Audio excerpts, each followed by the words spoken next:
Constellations mean the rise of a mighty nation. I'm frontlining, fighting for its preservation. My dedication as a soldier for the Lord brings a sword to the frauds that be fighting hard. But they don't pop a cop who fires 41 shots from their Glocks in a black man on Bronx blocks. The marching in the streets needs to stop. We need to load up and roll up justice from a sniper shot. Burn your home, I'm a fire starter. Rather be a Malcolm X martyr than to die like a coward.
These wolves in sheep clothes, 10% around the globe.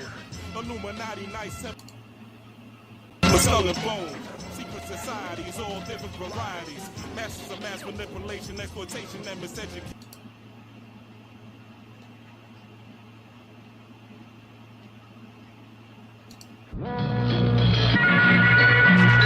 Yeah. You wanna go to war? Let's do it. I'm Black Hannibal, running through your capital on elephants. Civilized a savage with my elegance. Militant intelligence, run through your defense. Strike like a ninja, slice, cut, and injure. Leave no prisoners, just bodies on the battlefield. I'm Spartacus with a sword and shield. Something like a marksman with cold blue steel. War paint on my face, keep my identity concealed. Advance on your camp like dozens of killer ants. Snatch your king like chess, checkmate, this is death. While my team have fun with your queen. Throw your bishops off the roof, your knights flee the scene. I plant bombs in the home of your pawns. The detonation shook the foundation of your rooks. Holding shotguns with double barrels. They impact so hard when it blasts through your body travels. Yeah. Street Spartacus. Black Spartacus. Black Spartacus. Black Spartacus. Black Spartacus.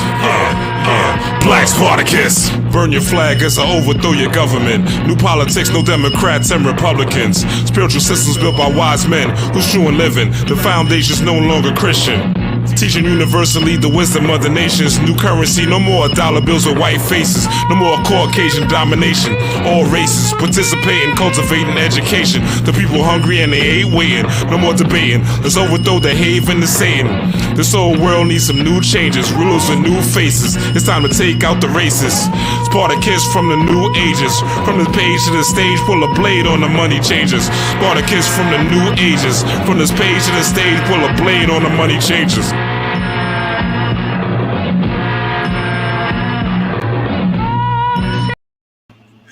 Peace, power, prosperity. What's going on? What's going on?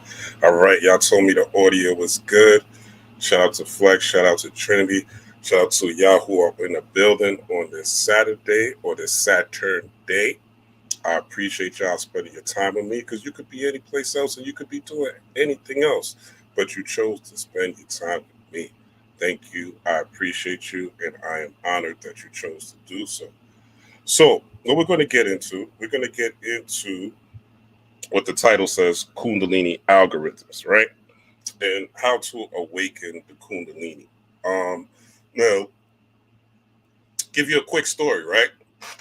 This story involves someone you guys may know, A.A. Rashid, right? I was actually at a Griselda concert. For those who don't know, Griselda is a hip-hop group. People who followed me for a while know I'm a big fan of Griselda's music. It reminds me of music I grew up with, that grimy 90s, Mobb Deep, Helter Skelter. Who else could I think of? Redman, Method Man, Wu-Tang, that type of era that I grew up in the music. So I was at the concert. I was at a West Side Gun concert. A. Rashid, who has been featured on a lot of West Side Gun albums in the intros. He was there, right? Now, I'm saying this to give you an example of Kundalini, and then we'll get into signs, symbols, Shiva meeting Shakti, and all those things. But what happened during this particular concert? A. Rashid was talking. A. Rashid came up to intro the concert. Now, mind you, this is a like hardcore gangster rap, bust your gun, do do do do do, right? That type of energy, right? It's aggressive, masculine energy, right? When you look around in the crowd, there's people there's men of a certain age, some women in there, right? People bought their girl, but it's men who've been through something. We've been through something in these streets, right? So it's not the regular Drake crowd or somebody like that, right? It's a hardcore hip hop crowd. So A. Rashid comes in, right? And what he says is, I want you to look at everybody that's next to you. I want you to look at everybody next to you, and I want you to say you're a legend, right? Now, mind you, this is New York City, Sony Hall. In New York, it's not like parts of down south. We're not saying hi to everybody when we walk past them in the street. You know what I'm saying? We ignore people when we walk past them in the street, for the most part, right? Those of us who are native New Yorkers that live here, we walk past strangers. We don't acknowledge strangers, like, at all, unless they have some direct contact with us, right? So we'll be sitting right next to each other, bumped up, and may not say hi at all, or may not greet each other at all, right? That's just the way it is. So what he said, look at everybody and tell the next person next to you that you're a legend. I say you're a legend. So at first it was like a shock, right? Because in a hip hop concert, you're not used to, right, looking at somebody and saying anything. This ain't church. This is not the Baptist church. This is not, we're not screaming at each other. But he employed a Baptist church technique. The preacher will be like, look at your neighbor and say, God loves you. Look at your neighbor and say, Jesus loves you, right? So he employed a church technique in a hardcore hip hop concert. Do you know everybody in there? He said it first time he said it, everybody was shocked because it's like, and people started looking at each other. He said it the second time, people started looking at each other more. Then he said, nigga, I said what I said. Look at the person next to you and say you're a legend. Say you're a legend, or we're not starting this concert. Right? Do you know everybody looked at each other in a hardcore gangster hip hop concert? And they said, you're a legend, including Rablackstorm. Looked at a total stranger next to me on both sides, left and right. You're a legend, bro. You're a legend, bro. Something I would have never thought of or never done. That, my friends, in the simplest form, is what a Kundalini awakening looks like. Literally, maybe by doing that, he may have quelled. There was no violence at that particular concert. In fact, West Side Gun threw like hundreds of thousands of dollars in the crowd during that concert, right? One of the greatest concerts I've ever seen. And he changed the vibration of the whole crowd. He changed the vibration of everybody in there that was grimy, right? In the simplest form, right? That's a Kundalini awakening. That's being an alchemist. That's turning poop or shit to sugar, right? And that is, if you are sincere about this spiritual work, if you are sincerely on this path, that is what it's about, all right? So let me just shout out some people that are in the building. Peace to Flex, peace to Trinity, peace to Fleck, Straight Panthers in the building. All right, we got a couple people. We got people coming in.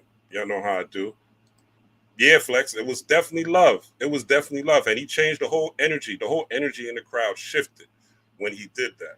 So in essence, when you awaken your Kundalini, what I'm trying to do is take the whole woo-woo, super mystical, Harry Potter mindset out of the Kundalini awakening. Now, there are physical things that happen, right? And we will get into that because I myself had a Kundalini awakening in 2017. This is during the lunar eclipse. And I'm going to tell you how to do it yourself. I'm going to show you some tips. And I'm going to tell you that this particular season, right? We just had the fall equinox, the 22nd. of September, 22nd, 23rd. Now we're going into the new moon, right? New moon in Libra, which we're going to talk about tomorrow. We'll talk about that more in depth because I'm going to have the moon mama here. I'm going to bring back what you call it? See her face, but I'm drawing a blank on her name.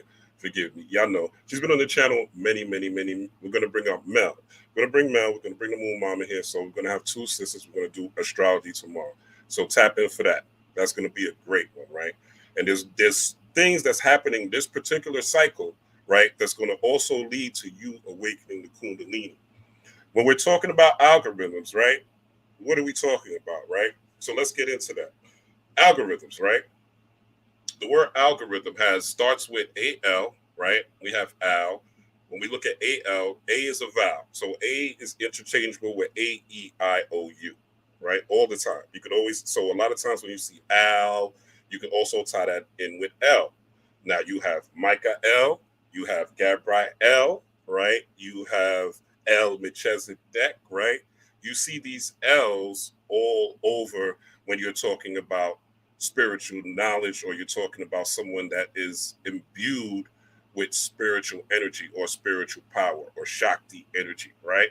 And this L in the algorithm is also speaking about that divinity, right? Because an algorithm is a divine thing, right? It's an energetic principle, right? Algorithms are here. If you're on YouTube, right, you know that there's an algorithm, right? When you log on YouTube, it directs you to certain things. When you first logged onto YouTube and created your account, you saw different things on your feed, right? You saw probably the most popular videos that were out there, right? And then you chose to watch certain things. Maybe you're watching Panic, maybe you're watching Brother Rich, Black Magic 365, Spirit Doula, right? Conjure Queen, Dreamwise, right? All these different people that are into the cult, Elsa Bear Bay, maybe for some history, right? You're watching different people do different things, whoever you watch, right? And that changed your algorithm. So it is essentially an L or a spirit. It is an L, right? Let's look at the letter L, right? Use your imagination. I'm not going to use a visual for that, right? We all been to elementary school. We all watch Sesame Street, so you know what an L looks like. The L is essentially a chair, right? An L is what you would sit on. It is the throne. If you're watching Rings of Power, right? Or you're watching what's the other one? If you're watching Rings of Power on Amazon, or if you're watching what's the name? House of the Dragons, right? You've seen thrones. The thrones look like an L. Okay, so when you see that L, it's really talking about a throne, and it is essentially talking about feminine energy. Okay, the throne is feminine energy. Even when a woman gives birth, right? The way she should give birth, any sincere doula that's really about her doula business will tell you that the best way to give birth is to sit down in water, right? That's why you see when people are doing the home births. I think Erica Badu has a home birth that you can see on YouTube because she's actually a certified doula, and the woman is usually seated, right? And she's giving the baby, and you're really not supposed to be laid down giving the baby. You're supposed to be standing and kneeling, and then the baby comes out easier that way. Okay, so that is the symbolism of that L. So we have L in algorithm, okay, in the word algorithm. And then we have, matter of fact, probably should just put up the word for y'all. And we have in algorithm, we have ghoul, okay, al-ghoul rhythm. Now, hopefully we all have heard of ghouls and goblins and those type of things, right? So Al, the spirit, right? Or the feminine energy merged with the ghoul or the masculine, right? And also when we're talking about, also there's something called alcohol, right? So alcohol has the same thing, al-ghoul, alcohol, right? So alcohol is also called spirits, all right? So all these things are tapping into what actually Kundalini is. So your algorithm or the algorithm that you're on is going to determine what your spiritual energy or your spiritual force is. Even if you look at something like quantum physics. Quantum physics talks about the observer effect, right? The observer effect is basically you focusing your light right? You focusing your light on something. So when you see something that you interchange, you exchange energy. There's an exchange of energy. Whenever you're giving light to something, that light is reflecting back on you. So when you're watching certain things, that light is reflected back on you. Nothing is innocent, right? Even something you call entertainment, right? It enters in you. It's an entering training system, right? Entertainment is literally something that enters in you. Now you may be using it you might be in entertainment for joy, right? Relaxation. Nothing wrong with that, right? But also you want to entertain yourself with things that are going to nourish you and things that are going to expand your mind and your consciousness. That's when you are reaching a balance, right? Which is what we are about in this season of Libra and coming into the fall equinox. All right.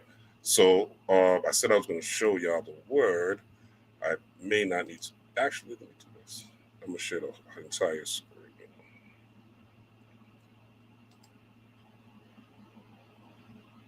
Let's do that.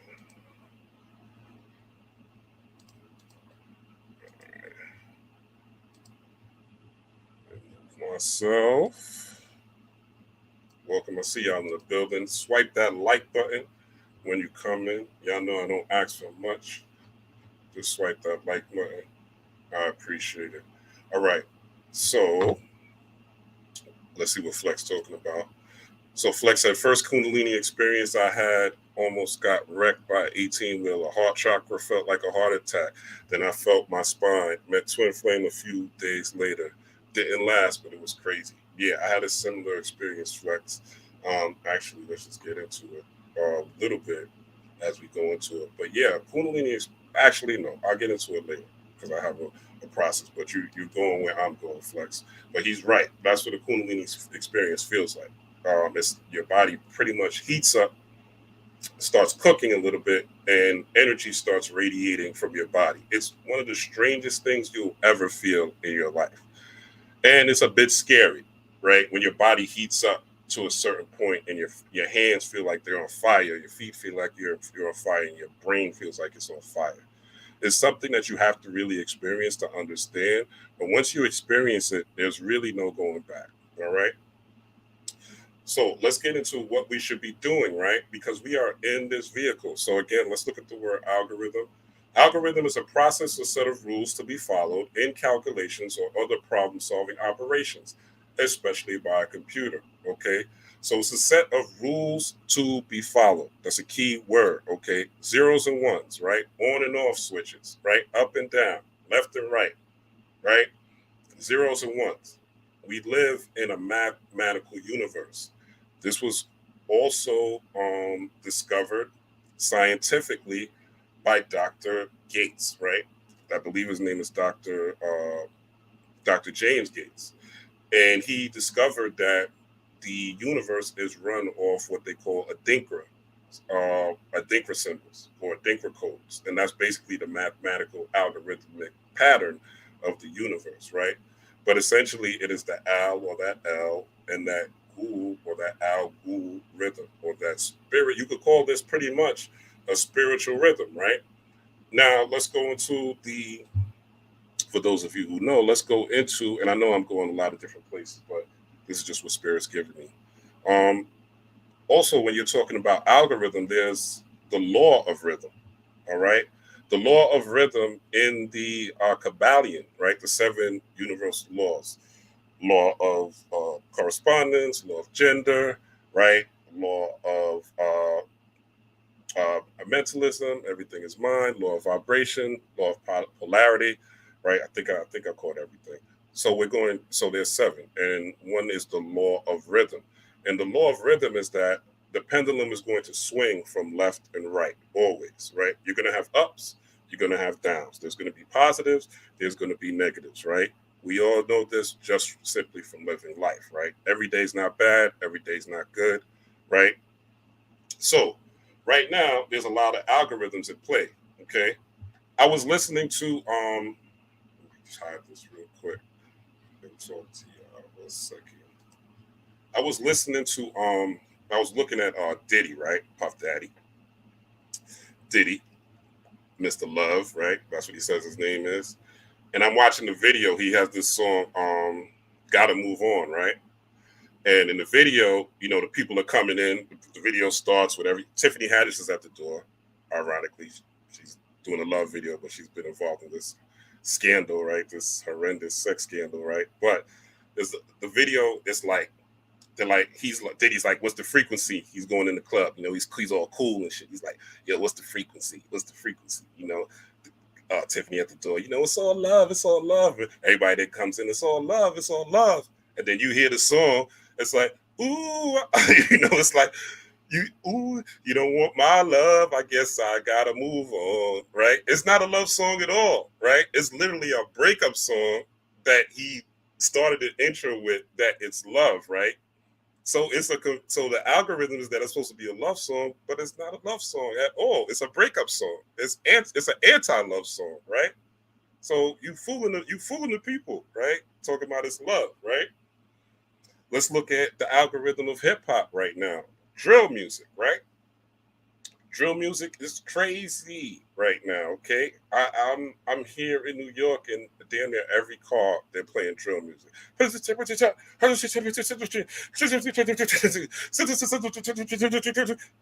drill. They drilling. You know what I'm saying? Drilling is what? Murder music, right? It's drive-by music. There's music to kill to, right? It's music. Now, I'm not saying that everybody that's listening to drill music is a killer or a murderer, but what's the algorithm? What's the spirit of it, right? What's the rules that is to be followed that the rapper is telling you? Okay, what are they drilling in your mind? What are they putting in these children's head, who their brains are not, or their frontal lobes are not fully developed until they're 25? And then you wonder, right, why all these young kids are killing each other. Not to mention the parents don't know what's going on, right? Not to mention the parents are lost in the sauce. The parents are stressed out. There's new energy right now due to the fact that the Aurora Borealis has descended, right, to Maryland, to New York, to a lot of these states that never felt it, right, from Greenland and all that. You guys have seen, or maybe in your city or your town, you've seen the Northern Lights, right? About a month ago, the last 2 to 3 weeks, the Northern Lights have descended, right? There's been plenty of solar flares, right? So a lot of new energy has hit the planet. Maybe you've been having headaches. Maybe your ears have been ringing, right? Maybe you have not been eating the way you normally do, right? Maybe you've been sweating, right? A little more than you have, right? Maybe you've been getting dreams. I know myself, my dreams have been off the effing hook. All right, off the hook. And they're very, very, very lucid. Okay. So there's nature's algorithm, and then there's the algorithm that we are currently under right now. What was the algorithm? Okay. Recently, earlier this year, the war in Ukraine, right? Matter of fact, let's go back even further. Fuck it. Remember everybody was saying during 2020, when we were going through the scandemic, that we were going into martial law? I seen a lot of those so-called famous spiritual teachers. That's all they were talking about. Oh yeah, we're going to martial law, y'all. Martial law is coming. Be prepared. We're gonna get locked down. We're gonna go into martial law. I even had this girl I was talking to was trying to convince me we was going into martial law. I said, man, get that shit. So get that fear mongering shit out of here. That doom and gloom shit out of here. If we are going to martial law, I'm gonna be all right. You know what I'm saying? That's what I know, not what I believe. This is what I know. But it takes time for you to develop your own algorithm, right? So that you are running on your algorithm. There's nature's algorithm, and there's man's algorithm, and then there's your algorithm. There's 3 algorithms that you need to understand, okay? Economic, okay? So then they have what they say, the monkeypox, right? Was going to kill us all. And who did you see going on TikToks, right? I didn't see any Caucasian people, me personally. I'm not saying they didn't, but the people that I saw that had the monkeypox, the algorithm that they were running were melanated people. So this was literally right when I think the last was the Omicron variant, right? And then after the Omicron was dying down and people was like, wait a minute, something's not right. Boom, boom, boom. Then they came out with the monkeypox to scare everybody, right? That's an algorithm, okay? Rules to be followed, okay? Rules to be followed. That's an algorithm. Once you follow the rule, you're part of the algorithm. Once you believe it, then it takes hold. Once you focus on it, as the quantum physicist says, once the observer effect takes place, you observe it, you focus on it, it becomes real. Again, whatever's behind me is not real until I look at it, right? Those of you who play video games, Grand Theft Auto, San Andreas, things like that, right? You'll notice that when you're driving that car in the video game, you'll see the actual cities, the towns, the lakes, whatever you're supposed to go to start to form. That's literally how this reality is, right? The only difference is you are the player in the game, right? You're not playing the game from an outside perspective or an external perspective. You're playing the game from an internal perspective. So your thoughts and emotions are what create your algorithm, right? So this is saying just the word algorithm, right? We haven't even gone deeper. I haven't gone into symbolism yet, right? But this is showing, even the word is showing that there's two parts to you, right? One part is the L. Let's talk about the L, right? This is your L, which I told you corresponds to your feminine energy, your womb energy, right? That Shakti energy, right? The L is essentially where your soul is, right? The goal rhythm, right? And the ghoul rhythm is essentially your spirit energy, right? Feminine, masculine. Masculine, you're dealing with the spiritual. Feminine, you're dealing with the soul. This also poses that there are two parts of you also consciously and subconsciously. One part of you is consciousness and will, okay? Consciousness and will. Let's give you an example, okay? Let's give you an example of consciousness and will. I'm going to stop cigarettes today, all right? Anybody who smokes cigarettes knows how hard to stop smoking cigarettes is, right? You say, I'm going to stop smoking cigarettes today, okay? That's your consciousness and that's your will. You're willing yourself to stop smoking cigarettes, okay? However, there's another part of you that's energetic and matter, right? All matter is essentially energy, okay?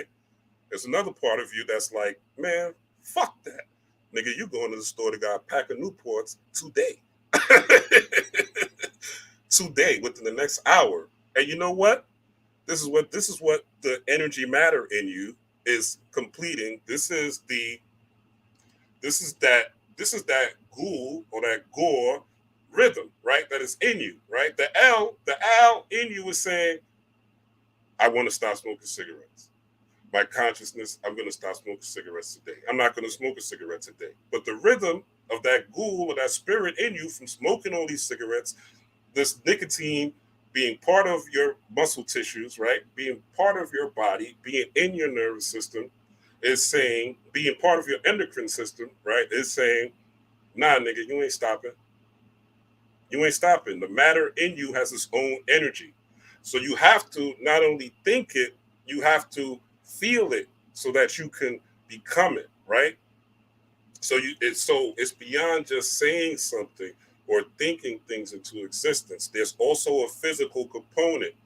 People treat their cars better than they treat their own body. And the purpose of this work is not just to be healthy. The purpose of this work is to have energy so you can manifest the things that you say you want to manifest. Not only spiritually, socially, and materially. You want to cover the four corners: mental, physical, spiritual, and financial. Those four corners make you a healthy being here on the planet Earth, right? And will also help you to transcend. If you don't have no money, you don't have any money, right? You can't buy the books you need. You can't be on YouTube. You can't pay for your Wi-Fi. You can't pay for your internet, right? The mental, if your mind isn't right, if you can't think, you're going to be misled. You will be like most of these people, like the 85ers are, right? The 85%, You'll be a TikTok genius, right? You'll know everything on TikTok, but haven't researched anything for yourself or researched any of these ideas that's on TikTok, and you'll just be sitting there believing, right? Because your mind ain't right. You haven't learned how to reason. You haven't learned how to think for yourself. You haven't learned how to be a critical thinker. You haven't learned how to use discernment. You haven't learned how to do your own research, right? So your mind's not right, right? Your spirit, again, there's two parts. This is your core rhythm, okay? So your spirit now, mental, spiritual, right? We covered the financial, we covered the mental, spiritual. You have to harness a certain amount of energy. The same way your car has to have oil, right? Has to have gas, has to have water, right? Has to be clean, right? You have to do the same thing with your body, okay? Health is, I mean, look, I used to work in a hospital. Have a real talk with you. I used to work in a hospital. One of the worst things is seeing someone 30, under 30, 25 years old, dying from cancer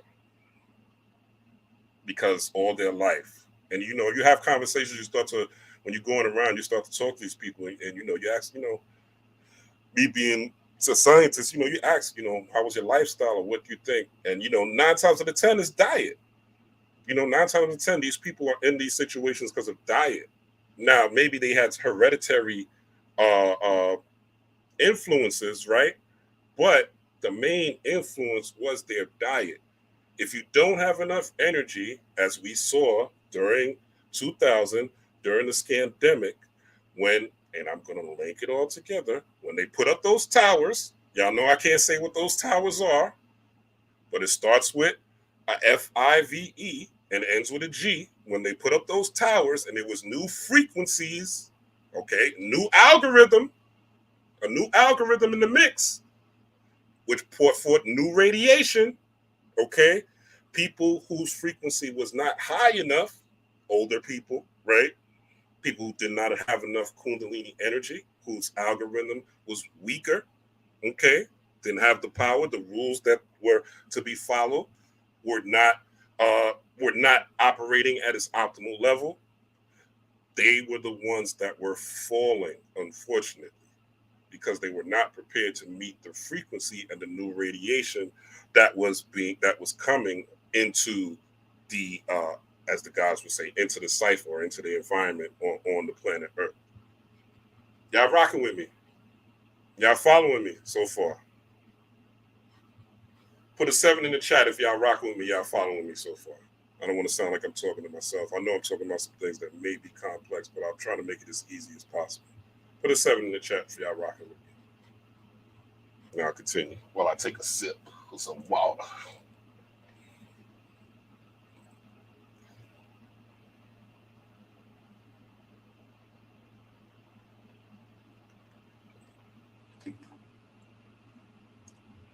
All right, thank you, Philip. Regina said, yes, her dream, grand elevation to ride in the chat. My dreams have been very, very great, very lucid. Yeah, mine's too. All right. It's a very powerful time of the year, man, and we really don't want to slip. Speaking of dreams, if you're having dreams like this, like I am, you definitely want to write them down. Okay? Write your dreams down, get a book, write them down. Myself, I literally sleep with books on my bed, right? But and I have a book to record my dreams. But my biggest thing, and this is something, being vulnerable, because I don't want y'all to think I'm perfect. And you shouldn't think anyone on this internet, on this computer, on your phone, on your tablet is perfect. I don't care how much they speak. I don't care what type of white robes or garments or kufis they got on. They're human, all right? They exist in this human shell. They have to do work. They're cultivating their Kundalini every day, so they may be able to tap into different things that maybe you can't tap into. But at the same time, these people are no different than you. Do not idol worship is the devil. Following someone blindly and not doing your own work and being of service to your own self, that is the devil, okay? You are not only harming yourself, you're harming your family, you're harming your future generations, and you're harming your spirit once it travels. Because once people try to access you in the spiritual realm, what are they going to get from you? Are they going to get the teachings of this person or that prophet or that speaker or that chief or that priest? Or are they going to get the words that came from you, that you learned and that you understand? Okay. So dream interpretation is very important, looking at these dreams and seeing what they mean.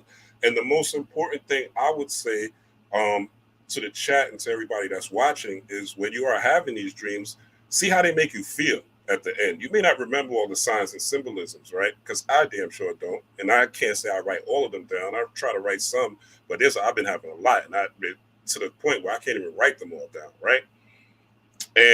But how do you feel at the end of the dream? Have you been victorious in the dream, in what you're going through? This will tell you the type of work you need to do and what you need to get, what you need to get over and what you need to get past. You need to be, shout out to this brother, dream wise. Okay. You need to be wise about your dreams. Don't just take them as what they are. And this is why we're going to go into some symbolism. So maybe some of these symbols you can understand and see what your dreams are. So now that we understand what Kundalini is, let's see what my man Flex talking about. See, said he dreamed he went to a Hindu oracle woman and she told me what I needed to. Yeah. These dreams, and that's because of the aurora borealis that's hit America. That's also because we are under 6 retrogrades right now, okay? Also, we just came out of Virgo season, which is the Virgin, something new. And we're going into Libra season, right? Libra, the season of balance, okay? The season of also relationships, all right? And again, we'll get more into that. This is not, tomorrow's show will be more about that when I have the 2 queens on there, okay? Then hopefully y'all tune in for that, all right? And also, let's look at another algorithm that's currently happening, which is the gender war, okay? Woman King, controversial, okay? But even before that, right? The gender war. I told you the gender war was basically inserted by Hollywood, I believe, since Black Panther, right? Because if you look at the end of Black Panther, it's men and women fighting each other. Go watch it again. It's men and women fighting each other. The women are on the side of T'Challa. The men are on the side of Killmonger, right? And it's men and women fighting each other at the end of Black Panther. Literally, Black Panther's black on black war. Okay. Black on black war. That's what it is. That's what it was. And now they're going to, I said this in another video, but now they're going to insert the Latinx population in it, right? So that's going to be interesting to see what's going to happen after that. Again, algorithms, okay? These are all algorithms. An algorithm is a spiritual tool. When you see an algorithm and you see zeros and ones, don't just think it's just something simple. Watch what your feed is giving you, okay? Literally, and I have it, I was going to show this on my phone, but I'm not. But literally, I go on Facebook, and when I go on Facebook, the first post on Facebook is literally some gender war shit. Somebody that's anti-man or somebody that's anti-woman. Literally the first thing on my news feed. I don't subscribe to that. That's not what I'm into. I don't even really follow people like that, right? But of course, and your friends and people that you know, especially on Facebook, people that you work with, right? Those are people that I kind of have. You get the gender war, but it's engineered to happen that way. You have to realize that. This is engineering. This is an algorithm. This is a spirit. This is consciousness and will and energy and matter. The consciousness and will part is you reading the post or you watching the TikTok video or you watching the person talking that shit. And the energy and matter is your feelings, right? Your matter that has energy, your feelings and your emotions. Okay? Again, I don't know if I'm the only one who's seeing this, but they're really engineering a gender war. It's very real. It's definitely a psyop, right? And yeah, let's see. She says legend. Yeah, it is, right? And when you go and exactly, Regina, she hit it on the head. When you go outside, when I go outside, I don't see that. I don't see the gender war. I only see it online. And I know that the more and more you ingest these posts, the more and more you have these feelings, the more and more it'll manifest in your reality. It'll manifest in your life's algorithm. It'll manifest in whatever you focus on. Let's go back to quantum physics again. Whatever you focus on becomes reality. A wave does not turn into a particle. or potential does not turn into a solid until it is observed. And the more observation you have of a certain thing, the more powerful it becomes. The more you look at a certain thing, the more powerful it becomes in your spirit, in your life, in your electromagnetic field, aka aura, and the more you will draw these things to you naturally. It is nature, okay? This is the law. It has nothing to do with how you feel about it. It has nothing to do what thou wilt. No, there were laws here in place, okay? If there's laws, all right, try to go for a week without drinking anything. And see what happens to you. You'll do what thou wilt ask. Okay? Jump off a bridge, which you'll do what thou wilt ask and see what happens to you. There are laws here for a reason. Okay? So your job is to understand the war. And all this gossip, all this beef, all these things are engineered and algorithms, all right? So we want to go into the algorithm we should be on and what we should be doing. So let's go back at this, and let's go into what we're talking about today. All right. Let's see if I can blow this up a little bit. Now it's at 100%. Okay, there we go. All right. So September 21st. This is the 24th. Okay. Yes, Flex, it was definitely subtle. Definitely. All right. I'll hide this. All right. So this is from the book, as you can see, Metal Netter, Volume 1. I call this my Bible. Okay. I have big attachment to this. And I'll go into another algorithm that I put into the universe, right? But this is Metal Netter, Volume 1, Raul Nefer. Try to get it on Amazon right now. It's over $100. Okay. I've been telling y'all about this book for years. I would tell you to go to the website where the author has it, but I've been waiting for a book from them since May. I know. I've been waiting for a book from them since May. So I can't even tell you to go to the website, but the PDF is online. You know what I'm saying? The PDF is online, so you get the PDF. This is one of the reasons why I don't mess with this particular organization that he is part of, even though this is one of my master teachers, Raul Nefer, the author of the book, which I've said many of times. All right, let's get into it, though. September 21st to November 5th, okay? Sunset to 9 p.m. Tahuti, okay? We'll get into Tahuti a little bit more as we go forward. But Tahuti is what you call thought, or Thoth, all right? And thought was not an Atlantean, all right? I'll just leave it there. So if you see people with books that say Thought the Atlantean, no. Thought the Cometian, yes. Thought the Egyptian, yes. Hermes Trismegistus, which is a bastardized Caucasian European remix of Thought, okay. But Tahuti, yes. But Atlantean, no, sir. No, man. And you could read that in Adika Butler's book, The Homie in Modern, The Homie. He breaks it down very well, all right? Where it comes from, etc. All right, let's get into this. So it says you're parasympathetic, all right? Let's break down what parasympathetic is. You have two parts of your nervous system, parasympathetic and sympathetic. Your sympathetic nervous system is fight or flight. You're crossing the street. A car is coming out of nowhere. You go into fight or flight, right? You're in the grocery stores. Somebody hits you with a bag of corn. You go into fight or flight, right? Right? Now, when you're home chilling, you ain't not dealing with any of that, or you're sitting on a beach somewhere, or you're sitting in a nice forest somewhere, right? You go into what they call the parasympathetic, right? You're sitting relaxed. You're in rest and digest mode, okay? You're in rest and digest mode, meaning that the blood is at an equilibrium, okay? More blood is rushing to your brain, which again is more energy, okay? Which again, you're running your own algorithm, all right? You may have heard of the thing, and I've said this millions of times, but shout out to all the new subscribers. You have the parasympathetic, okay? So you're paranormal, parasympathetic.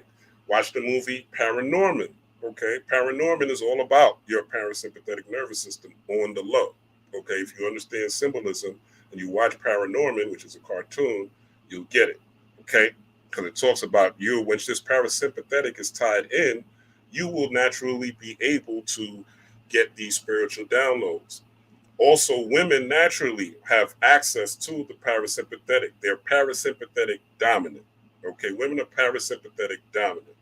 So they are naturally in rest and digest mode by nature. Men are sympathetic dominant. Why?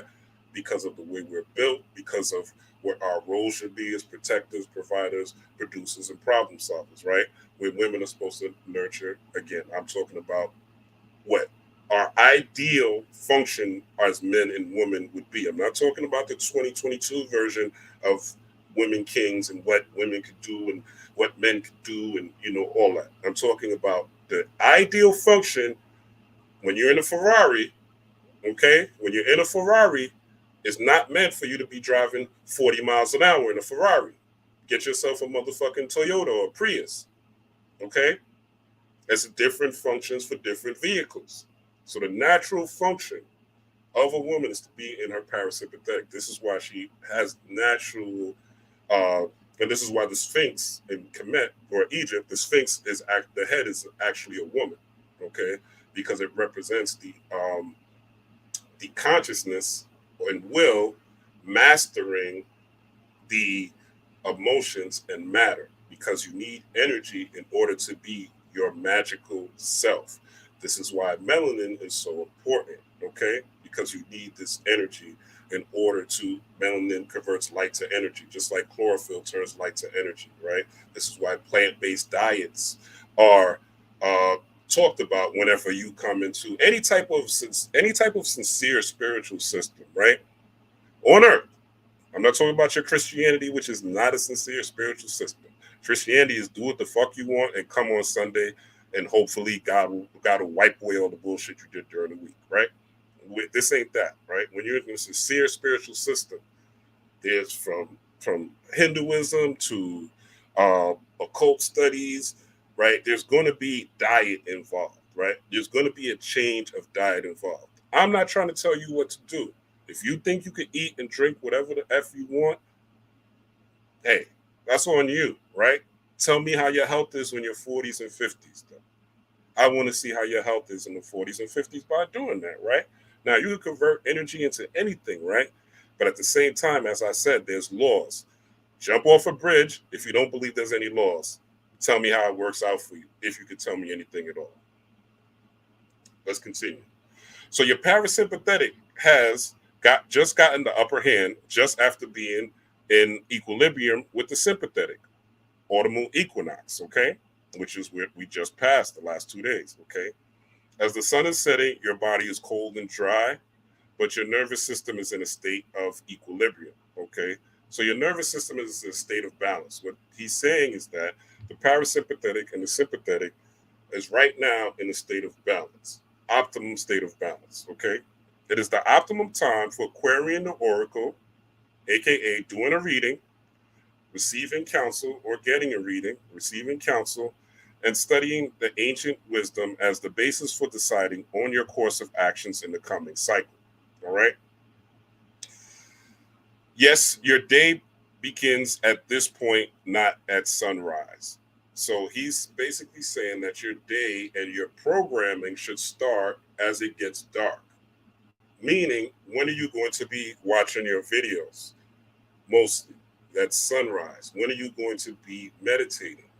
At night, right?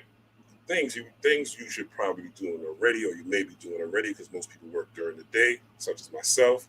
But it's saying now, when you're doing these things, it has more potency. There's more energy. There's more energy in your matter, in your material body now, to stir up the Kundalini necessary for you to prepare yourself for 2023, right? So it says your day begins at this point, not sunrise. When the sun rises, your plans for the day must have already been impressed upon your spirit. So you're prepared for tomorrow, today. Tonight, you're preparing for Sunday. Sunday night, you're preparing for Monday. Going on and on. When the sun rises, your plans for the day must have been impressed upon your spirit. This is the key to success. All All right. Let he who has ears hear. Let he who has eyes see. Nekabet, which we'll get into, Nekabet is a vulture, and Wajet is a snake. We'll get into that shortly. Are again in balance upon your brow. Okay. This is a Kemetic Egyptian system. We'll get into. I know what y'all gonna say. Egypt is here. Egypt is in America.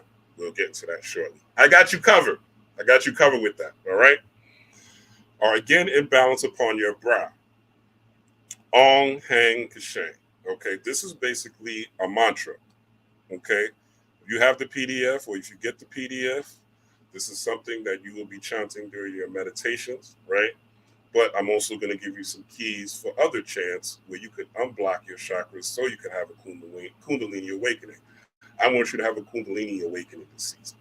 That's what I want you to be emailing me and telling me, yo, I did XYZ, I did what you said, Rod, and I got a Kundalini awakening. The better you are, is the better you'll be for your family, it's the better you'll be for the world. Okay? You'll be the change that you want to see. All right. So the more people have Kundalini awakenings, the better it is for all of us. All right. Before the arrival of the autumnal equinox, it is auspicious to clean the system by fasting with pungent herbs to purge the respiratory and mucus system. Don't worry, you can still do that. Okay. Along with reducing your salt intake from this point on to the next equinox, which is the spring equinox, or I'm sorry, the spring. No, you have the winter solstice and the spring equinox. Reducing your salt intake from this point until the next equinox, the fast will assist in preventing the respiratory problems, flu that tend to break out in the winter months. Now, y'all know there's a lot of people getting sick too, right? There's a lot of people that are getting sick. People that I've been doing readings for have been telling me that they've been sick, they've been catching colds and stuff like that. If you indulge in these herbs, the likelihood of you catching a cold or you getting sick are very, very slim. Okay? Very, very slim. Very, very slim. And this is basically up until November 5th, which is coming close. All right. So this is a small window of time, but you could do a lot in this small window of time. Now, he says you should be taking pungent herbs. Okay. So you got till the 5th, right? To harness this vehicle, the energy of this. Again, let's go back to the early example. I want to stop smoking cigarettes or whatever you want to stop or whatever you want to even manifest, right? I want to stop or I want to gain, right? You have this, you need energy and matter. You need your energy to be able to project that.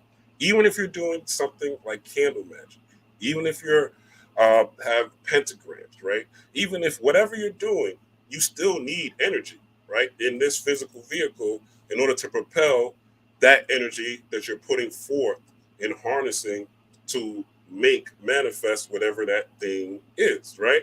So you need energy. So let's go into what these pungent herbs are.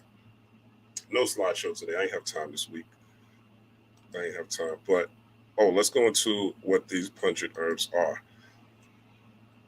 So some of these pungent herbs you'll recognize, and I'm giving you the simplest and the cheapest. Okay, pungent herbs. Okay, simple. When you're sick, these are things that they tell you to take. Onion. Okay, put onions in your socks. That's an old Caribbean trick, putting onions in your socks and things like that. One second.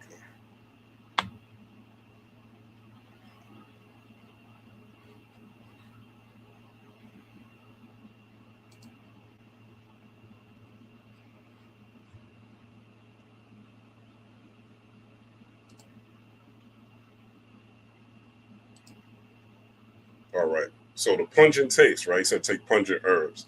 So you should start putting these in your food, the food you're cooking, right? Maybe put it on the stuff that you're already eating, right? Ginger tea is very easy, something you should make in the morning. All right.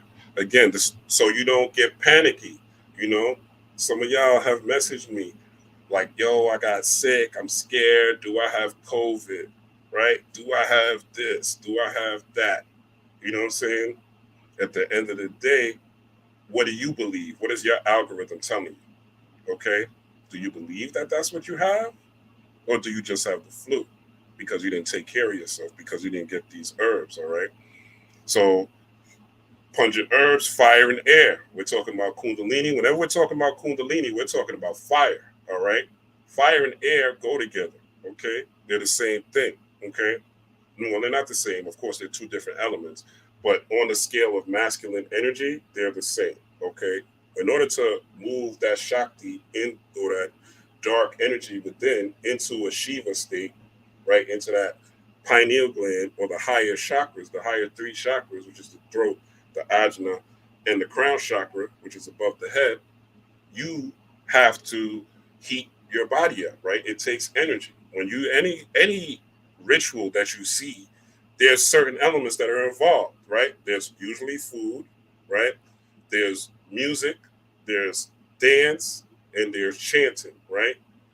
Sometimes you even drink alcohol, alcohol, again, to get on a certain algorithm, okay? Alcohol is also called spirits, again. So you're basically charging yourself up with energy. If now I'm not saying just go out and eat these things raw or anything like that, right?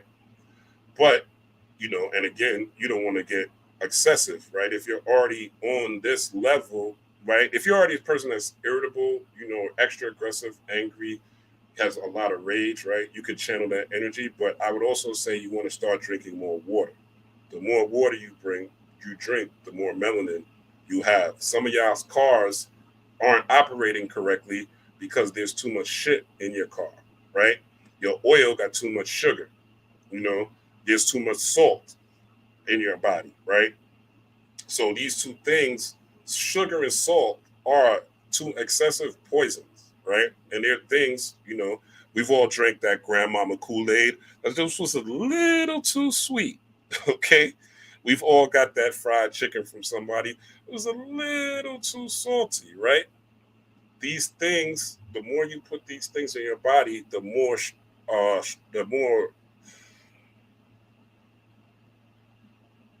your body struggles to process it.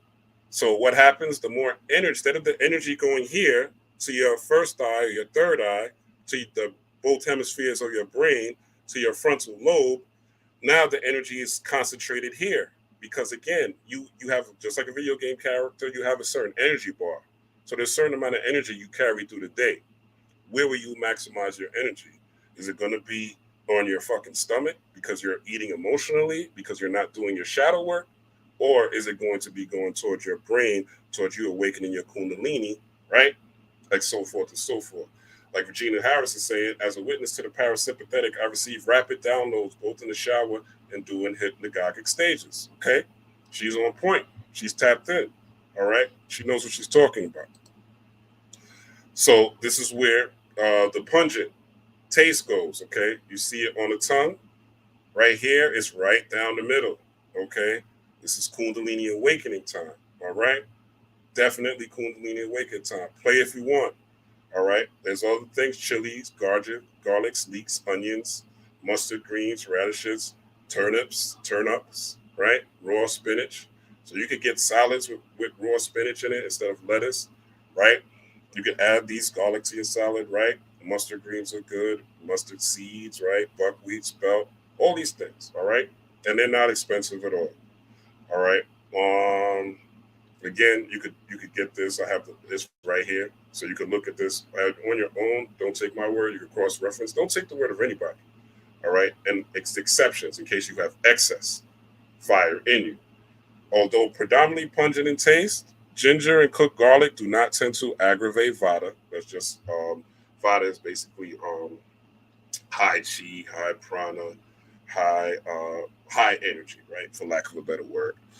And ginger and cooked garlic do not aggravate vata and can support vata by stimulating agni. You have an ajna chakra, right? Agni is just the juice, you can say the venom of the snake, so to speak, right? And improving digestion. Similarly, cloves, coriander, cumin, and fennel, all right, do not aggravate pitta when used in moderation. You can look those things up for yourself, all right? Again, they're just talking about energy in a Hindu form. Now that I'm talking about Egyptian deities, I'm going to talk about Egyptian/Kemetic deities, right? I'm going to talk about the Nile River Valley system.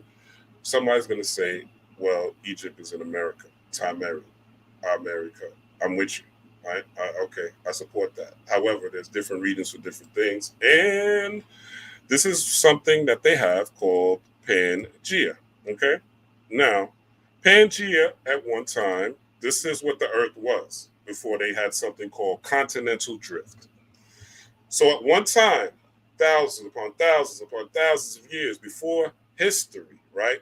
Her story would be Pangea. One, okay? One landmass. Over time, right, this continental drift happened, and then, of course, the what you call it, the state separated, and it's happening today. Okay, they're talking about how California is going to separate, right? And we all know that there's something that fell into the ground. People call it Atlantis, right? There's some land, there's artifacts underwater and things like that for what you would call Atlantis that was in this general area. Okay, so there was like a piece of land that broke off. Okay, but Pangea, this is what it is. All right, and you could cross-reference this all you want. So this is modern day Egypt, but Egypt was once all the way down here. This is the Nile Valley. Okay, this is the Nile River, I should say, or the Nile Valley region. This is where now these pyramids that are in America, there's more pyramids in America, right? Which is over here, the Americas, right? And you can see how someone could traverse from here all the way here. You can see how pyramid building would go from here to here. Now, the oldest pyramid is the Pyramid of Djoser, which is located in this part of Kemet or this part of Egypt, right? It's the first step pyramid. And based on the dating, this is the oldest. But the biggest is in Mexico, ironically, right here in Culiacán. I forgot the name of it. I could pull it up, but who cares, right? But the biggest pyramid is in Mexico. But you can see how. Look at it, right? Well, you Egypt is in America. America's okay. I agree. All right. You can see why there's pyramids all over the place. Okay, because look, it wasn't hard to traverse this. It wasn't hard to, and if you guys are watching Rings of Power, they show how people migrated during that time from one part of the land to another, right? If you're watching Rings of Power on Amazon Prime. So this whole thing was called Tameri, my nigga. The whole thing. Not just America. The whole thing. All of this, what we call Pangea, was called Tameri. Also, niggas been making pyramids. Okay? What do you think this is? What do you think this is? Talk black to me, as they say, right? What do you think this is? Is this not a pyramid? Is this not a pyramid? Just a different form, right? So, again, let's not. Now, these are used primarily not only for housing in the so-called Native America. We know that these were melanated people. Hopefully, you know that these were melanated people that they call Native American, right? So-called copper-colored Indians, right?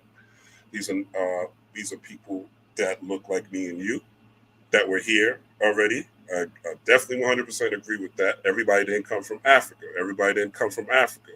Everybody didn't come from Africa because this exists. Okay, Pangea existed, right? So you could say humanity maybe came from this central part, right? The Congo usually is where they found out those Lucy bones, right? They are in the Congo, right? Which is like the middle or towards the bottom of Pangea. And what happens naturally is people explore, right? People they were pure of energy because they were eating pure food, non-GMO food, had a direct access to nature. They were studying nature and studying the animals. So again, I'm just putting you in an algorithm. So when y'all watch these TikTok videos and they're trying to divide and conquer you, right? Separate Africans from Caribbeans, from Americans, from Native Americans, right? And you want your own thing. It's very, very left-brain, segregated, and a non-holistic perspective of looking at things, okay? So, and this is proved by millions and millions and millions and millions of people, okay? Now, so, hopefully that makes sense. Again, goddamn pyramid, all right? And remember, pyramid, the word pyramid is pyra. Pyra is fire, okay? Middle, fire in the middle, okay? What is the fire in the middle of you? The fire in the middle of you is your heart.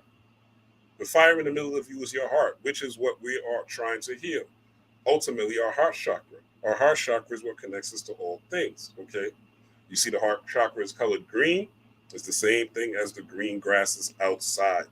That connects you to the mycelium network, which connects you to all things, okay? All things in nature. So when we talk about these things, when we talk about there's more periods in America, and they talk about these things, remember, they're trying to divide and conquer you, and it's like an ego thing. As the great poet Rakim said, it ain't where you're from, it's where you're at, all right?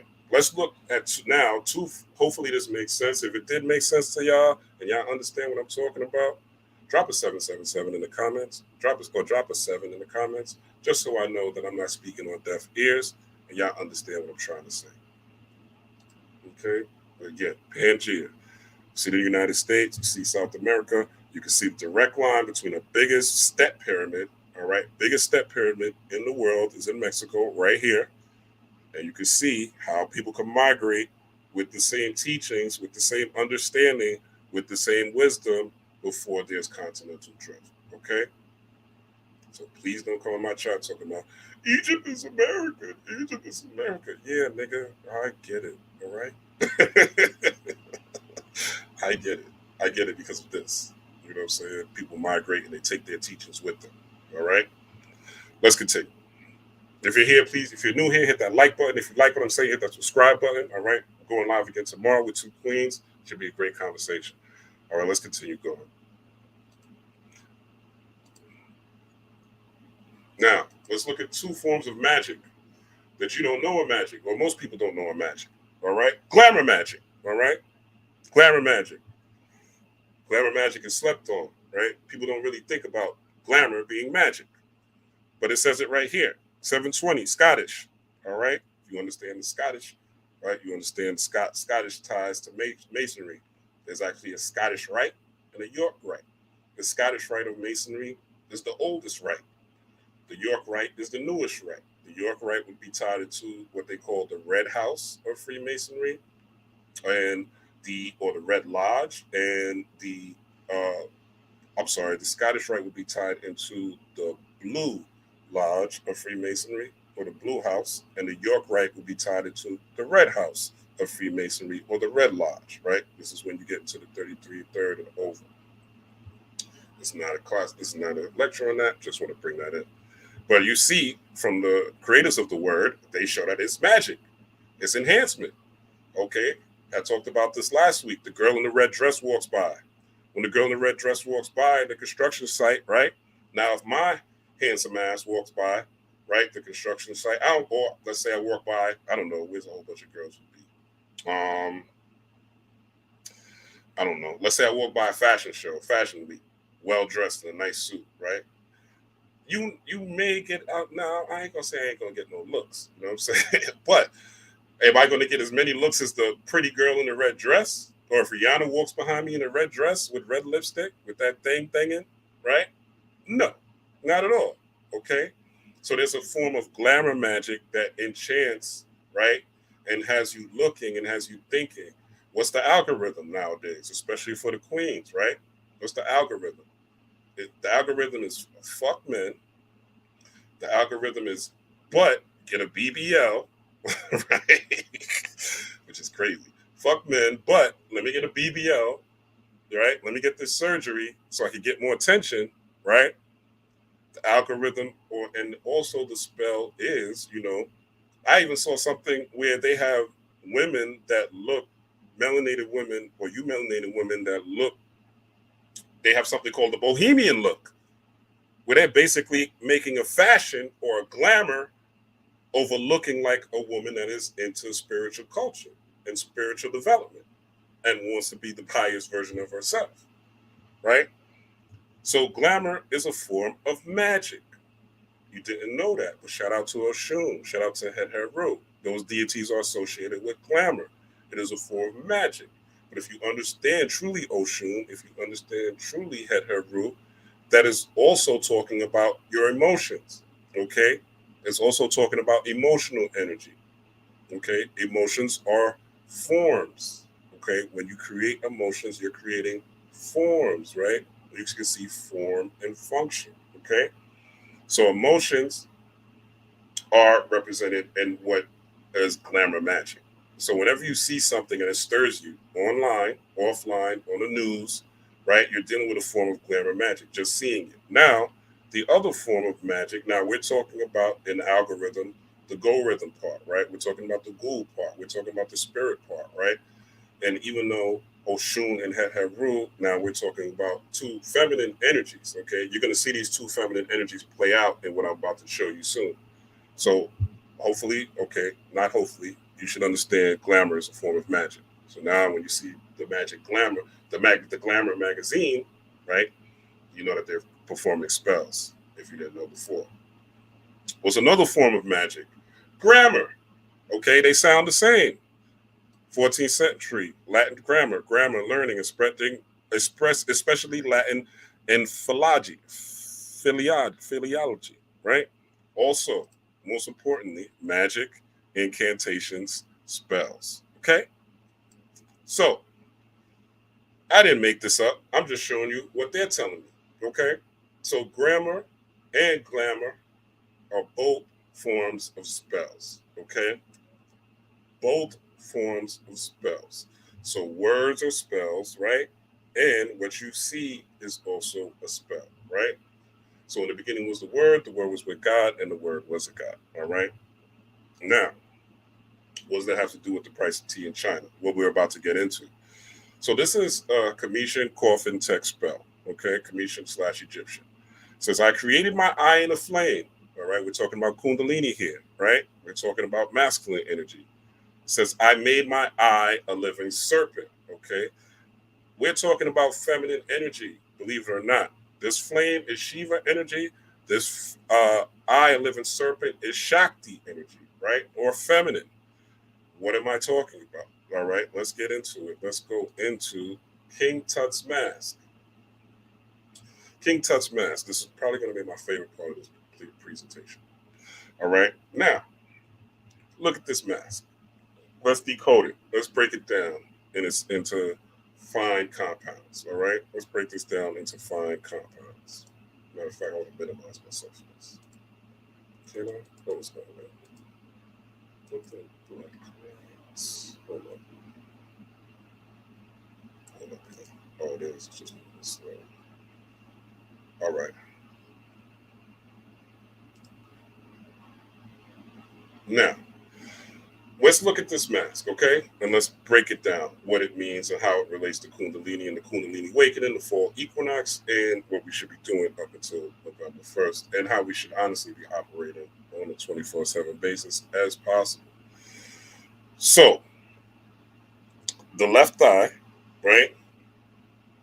Now, there's obviously two eyes. One eye is the eye of the sun.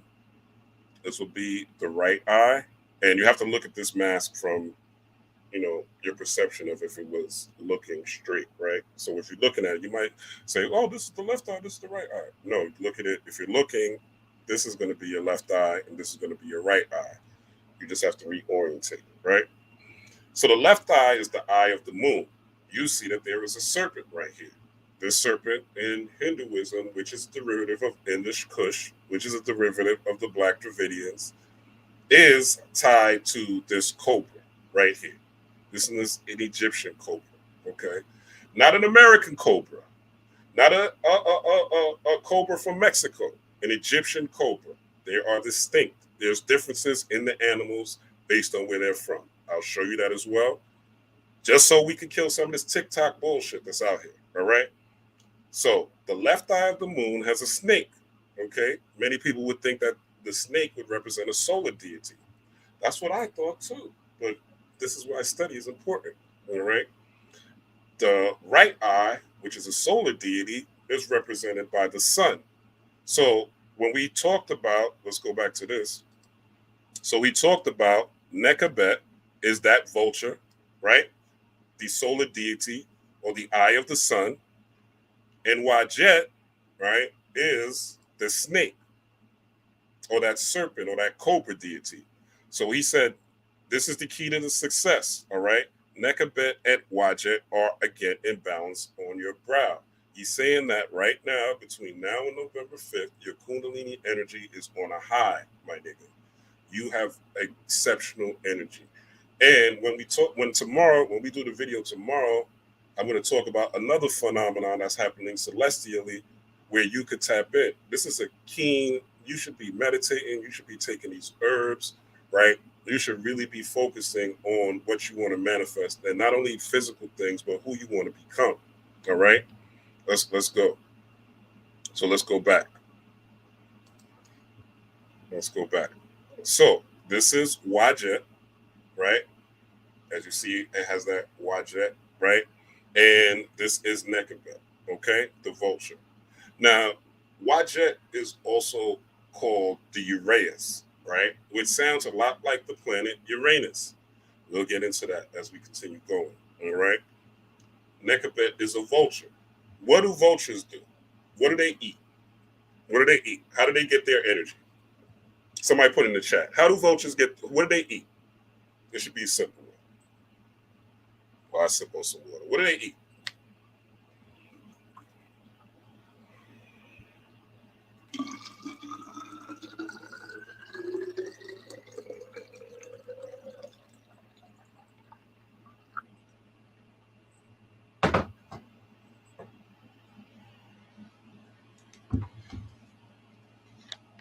Somebody put in the chat. What does a vulture eat?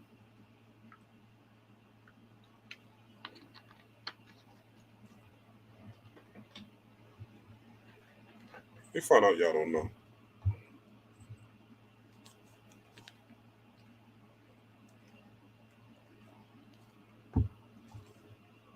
Exactly, Regina. Exactly, Philip. Exactly. Vultures eat dead animals. Okay, so they eat dead animals. It's called carrion. That's a technical term. Okay. Now, why would a solar deity deal with eating the dead? Okay. Now it makes sense why the Cometians have something called the Book of the Dead. Okay, that's left behind for researchers to research. Okay. So if the Book of the Dead is a solar deity, you have to ask yourself, why do they have it as this animal? Okay. Also, this is a representation of the left and the right brain. Okay. With the right brain being feminine and the left brain being masculine, left brain dealing with logic and reasoning, the right brain dealing with imagination and visualization, right? The right brain is holistic, the left brain is segregated. So the left brain in y'all niggas is what tells you, well, we're not African, we're American. We've been here. Okay. I mean, again, the great poet Rakim says it's ain't where you from, it's where you at. So what are you doing to become the God here? Who cares where you're from? To be honest with you, who cares? You come from your mama's womb, really, right? You come from the stars, really. You're made of stardust, really. That's your real, where you really, really from, right? So we got to escape our ego, okay? We got to escape our ego. A lot of these movements are movements made to trick you and galvanize your energy for something that is silly, okay? You want reparations, you want cash, I get it. But shout out to Mama Stitching, what about the land, right? The land is more important than you getting some dollars, right? Getting that is more important than getting some cash, the land.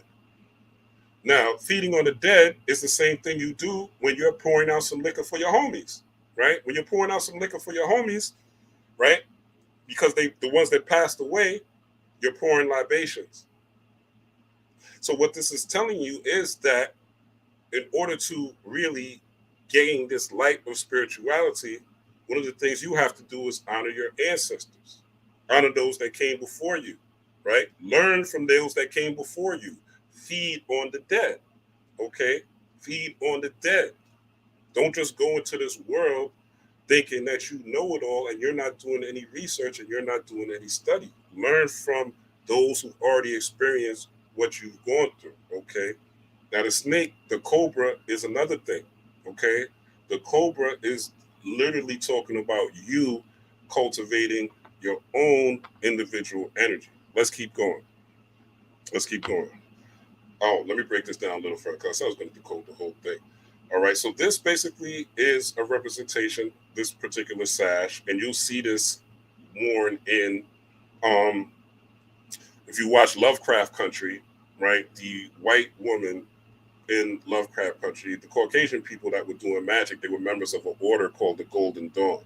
They also, Golden Dawn is a real spiritual order, right? And they also wear the same sash as your melanated people did.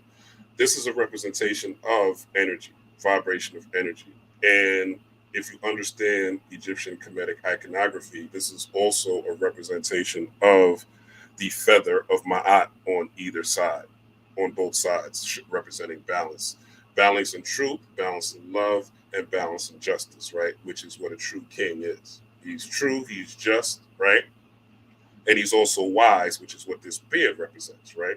It's an extension, literally, to me, this is just my observation. I haven't read this anywhere, but this is my download, that this is actually an extension of the Shakti state, right? Of the energy rising, of that energy being pulled in. Let's continue. Let's continue. So this is what a Kundalini awakening is actually going to really feel like. It's going to feel like energy is rising up your spine. Your body's going to heat up, right? And you're going to feel like some shit is flying out of your head, to be honest. So this feeding off the dead is literally you shedding your skin like that snake or that serpent sheds their skin, right?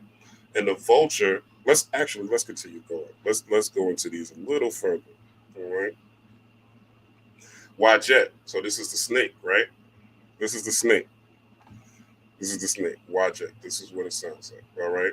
Now, what I want to talk about in this is, so let's go into this. The Egyptian word wajet symbolizes blue and green. It is also, if you are a student of Kabbalah, right? And I'm tying a lot of things up because I have a lot of diverse people that watch this. So I'm trying to break it down as easy as possible for everyone, right?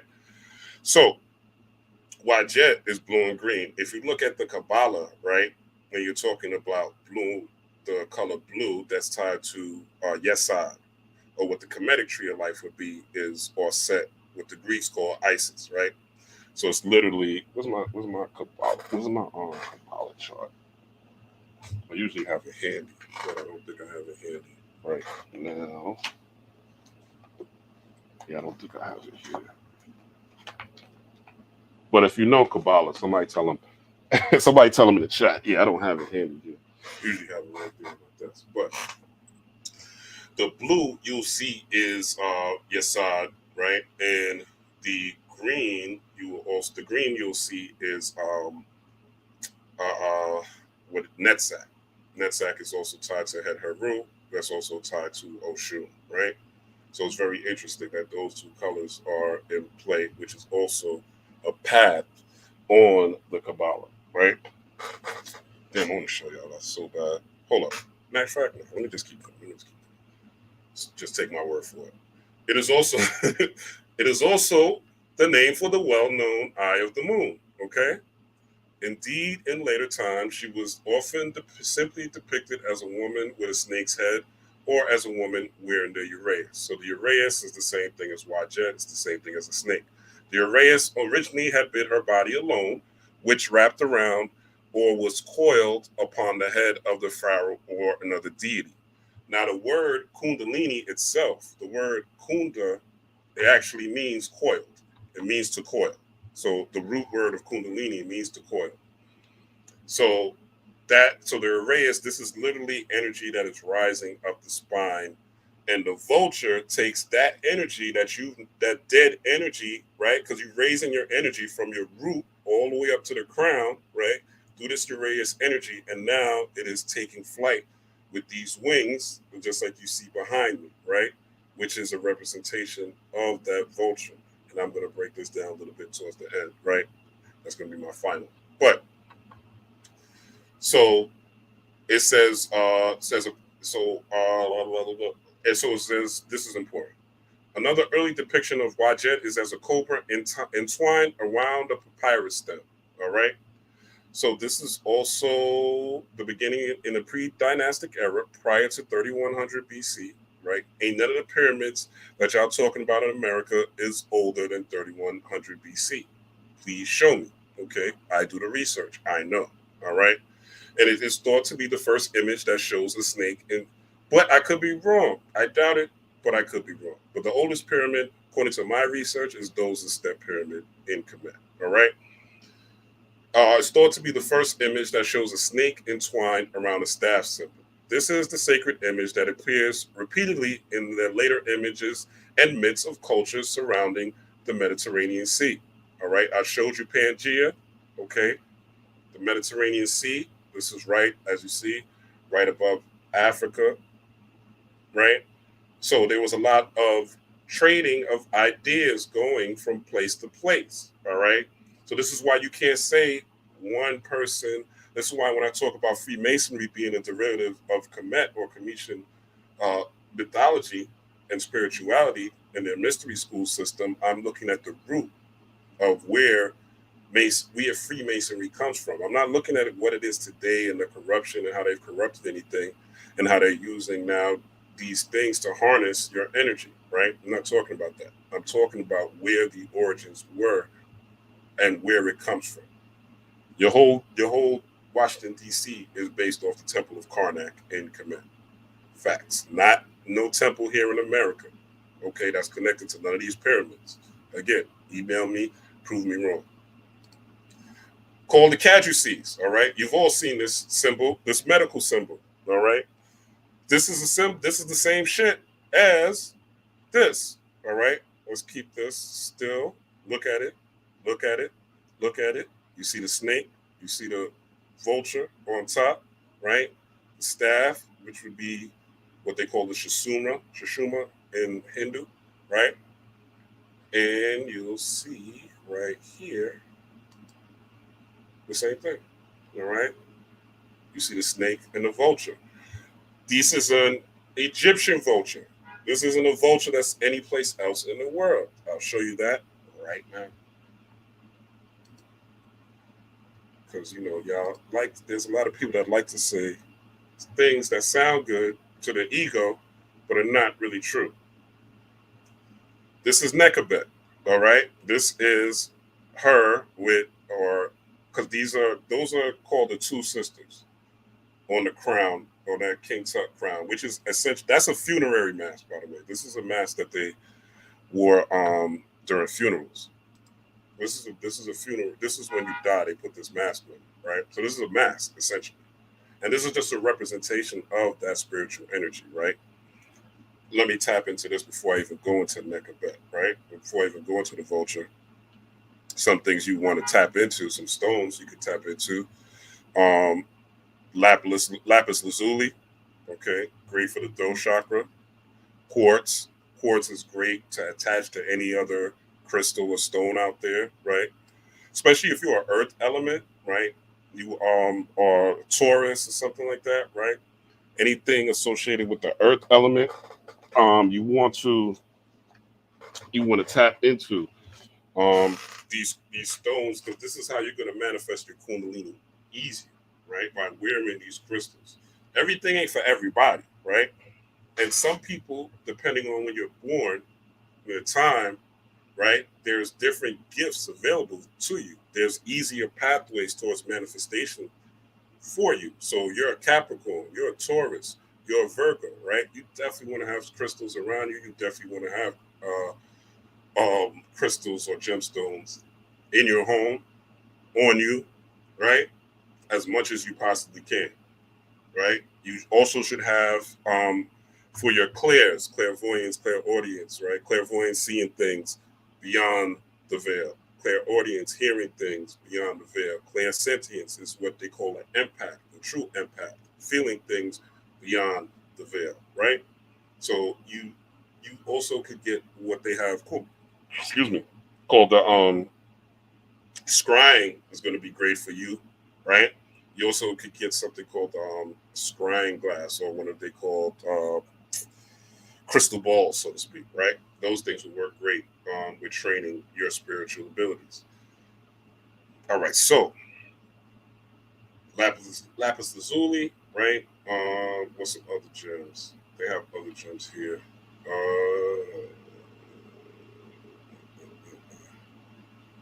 Lapis lazuli, obsidian, right, was for the pupils. Carnelian, right? I'm wearing carnelian right now on this hand. Feldspar, turquoise, very powerful grounding and just balancing crystal. Amazonite, and faience. All right. So these are things, stones you could get to enhance again your Kundalini and awakening. Just want to tap into that real quick. Let's go back into Nekabet. All right. So what I want to show y'all in this is, so it says Nekabet was the tutelary deity. So what's tutelary? A deity or spirit is a guardian, patron, or protector of a particular place, geographic feature, person, lineage, nature, culture, or occupation. So, tutelary expresses the concept of safety and thus of guardianship. Once you awaken your Kundalini, once you are tapped in, as they say, right? Once you are doing this spiritual work, this meditation, taking these herbs, right? These pungent herbs, right? Going within yourself, right? These things now, you are protecting yourself. Okay. You now are creating an aura of protection around yourself. Okay. Now, so it says the deity of Upper Egypt, Nekabet, blah, blah, blah, blah, blah. So they appear together as the two ladies. One of the titles of each ruler was the Nebdi name, right? So you may hear people online calling that crown that I showed you, the King Tut crown, the Nesu Bidi, right? Or calling the pharaoh, actually, I'm sorry, the pharaoh, the Nesu Bidi. The pharaoh was not the Nesu Bidi. The pharaoh was the shekel. Okay? Pharaoh is the same thing as calling the president the White House. All right? Saying the Nesu Bidi is the pharaoh is the same thing as saying this hat is the pharaoh. Okay? So, no, my crown is not me. All right? So, there's a difference. Again, study is important.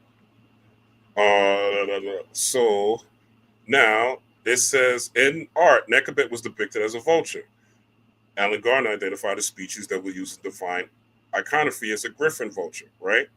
This is what a griffin vulture looks like. But this ain't the vulture. Ariel P. Kozlov, however, argues that the vulture is a New Kingdom art with their blue-tipped beaks and loose skin better resemble the lapid-faced vulture. Now, this lapid-faced vulture, the reason I want to focus on it is because where it's from, right? There's TikToks out here that's telling you that, oh, the vulture is American. These things are distinctively come from the Nile Valley region. Whether you want to call it Africa, whether you want to call that part of Pangaea. The species pretty much distribute through much of Africa and the Arabian Peninsula, although it's absent from much of the central and western part of the continent. Okay? So again, just proving points out here. Just proving points. You can research this for yourself, or you can just listen to what I'm showing you, or look at what I'm showing you, right?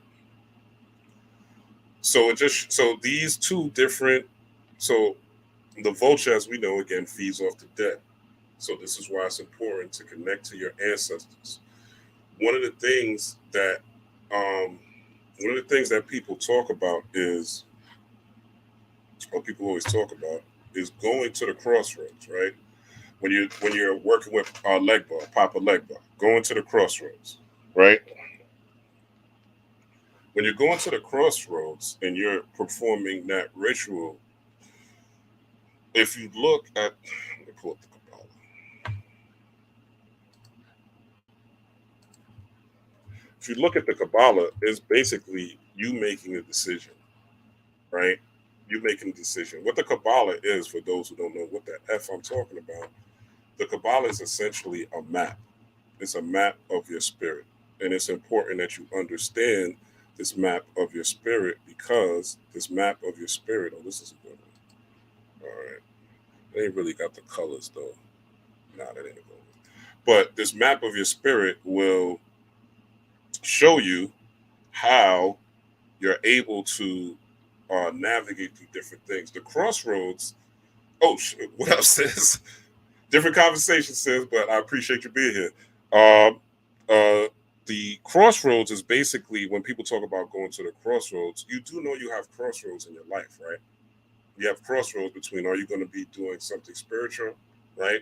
Are you going to be doing, quote unquote, the thing that's best for humanity, that's best for yourself, that's best for your vehicle, that's best for your family, or you're going to be selfish and do your own thing, right? And the crossroads, if you read Metal Netter, he does a lot of correspondences, linking things together. This is why. Oh, this is a good one. This is a good one. Let's pull this up. Share this real quick. Let's look at the Kabbalah. A lot of y'all already know what the Kabbalah is, but got a lot of new people that's tuning in. So I want to make it easy. So this is the Kabbalah, right? It's an Egyptian version of this that Raul Nefer. That to me, for me, that was easy to understand because I understood the Kemetic tree of life. I was able to understand the Kabbalah much better when I started learning about it and switching over. So whatever resonates with you, you should go forward with. Oh shit, says I'm a raw squad. Oh, I had no idea, bro. Okay, okay, that's what's up. So the Kabbalah basically, the yes side, right, is where you would get your Isis, right. This is also going to be tied into that serpent that's on the tree, the Wajet, right. Initiate, you have to have that spirit in you to want to even go into spirituality, to even want to take these type of paths, to even want to tap into this type of magic, right? To even want to live this type of lifestyle, right? There's a cause of separation that comes with it. So when you go into this part, which is Had, right? Or this would be Sobek or Sebek on the Kemetic tree of life. This is where your Alegba in Yoruba or Legwa or Legba, Papa Legba, if you're a Haitian voodooist, would come in, right? Because the crossroad is really going to be what decisions you make. This is all about how you think, what decisions you're going to make moving forward, how you're going to open up. See, going to the crossroads does not mean, oh, I'm going to the crossroads, I'm just going to do this ritual to get a new job. No, it does that, but it's also going to lead you to what type of decisions are you going to make as you move forward in your life in order to become magic. The goal is not to rely on a altar or candle magic or doing rituals every month, right? In fact, you shouldn't have to do rituals every month. You should only do rituals when you need to, right? When there's a need or a lack or something you're trying to achieve, right? Then you do the ritual, right? But if you are doing a ritual every month, you have to now, when you live in your life, there's going to be crossroads situations that you are going to encounter, right? There's going to be crossroads situations that you are going to encounter. Old lady, right? Leaves, let me just give you an example, right? Old lady, right? Let's say you see an older lady, right? And she's in Walgreens and she leaves her, Walgreens, some of y'all down south, the Piggly Wiggly, right? And she leaves her purse in the register of the Piggly Wiggly. You got a crossroads decision to make, okay? We all know we are all one, right? We are all part of a collective consciousness, right? Are you going to say, hey, miss, you left your purse? Or are you going to take her purse home with you? Now, survival determines different things. Survival determines how you're going to move in that, right? If you're in a survival mode, you might take that purse home, right? If you're not in survival mode, you might tell that woman, her purse is there. But we all know the right thing to do, right? The spiritual thing to do is to alert the lady and say, hey, your purse is there.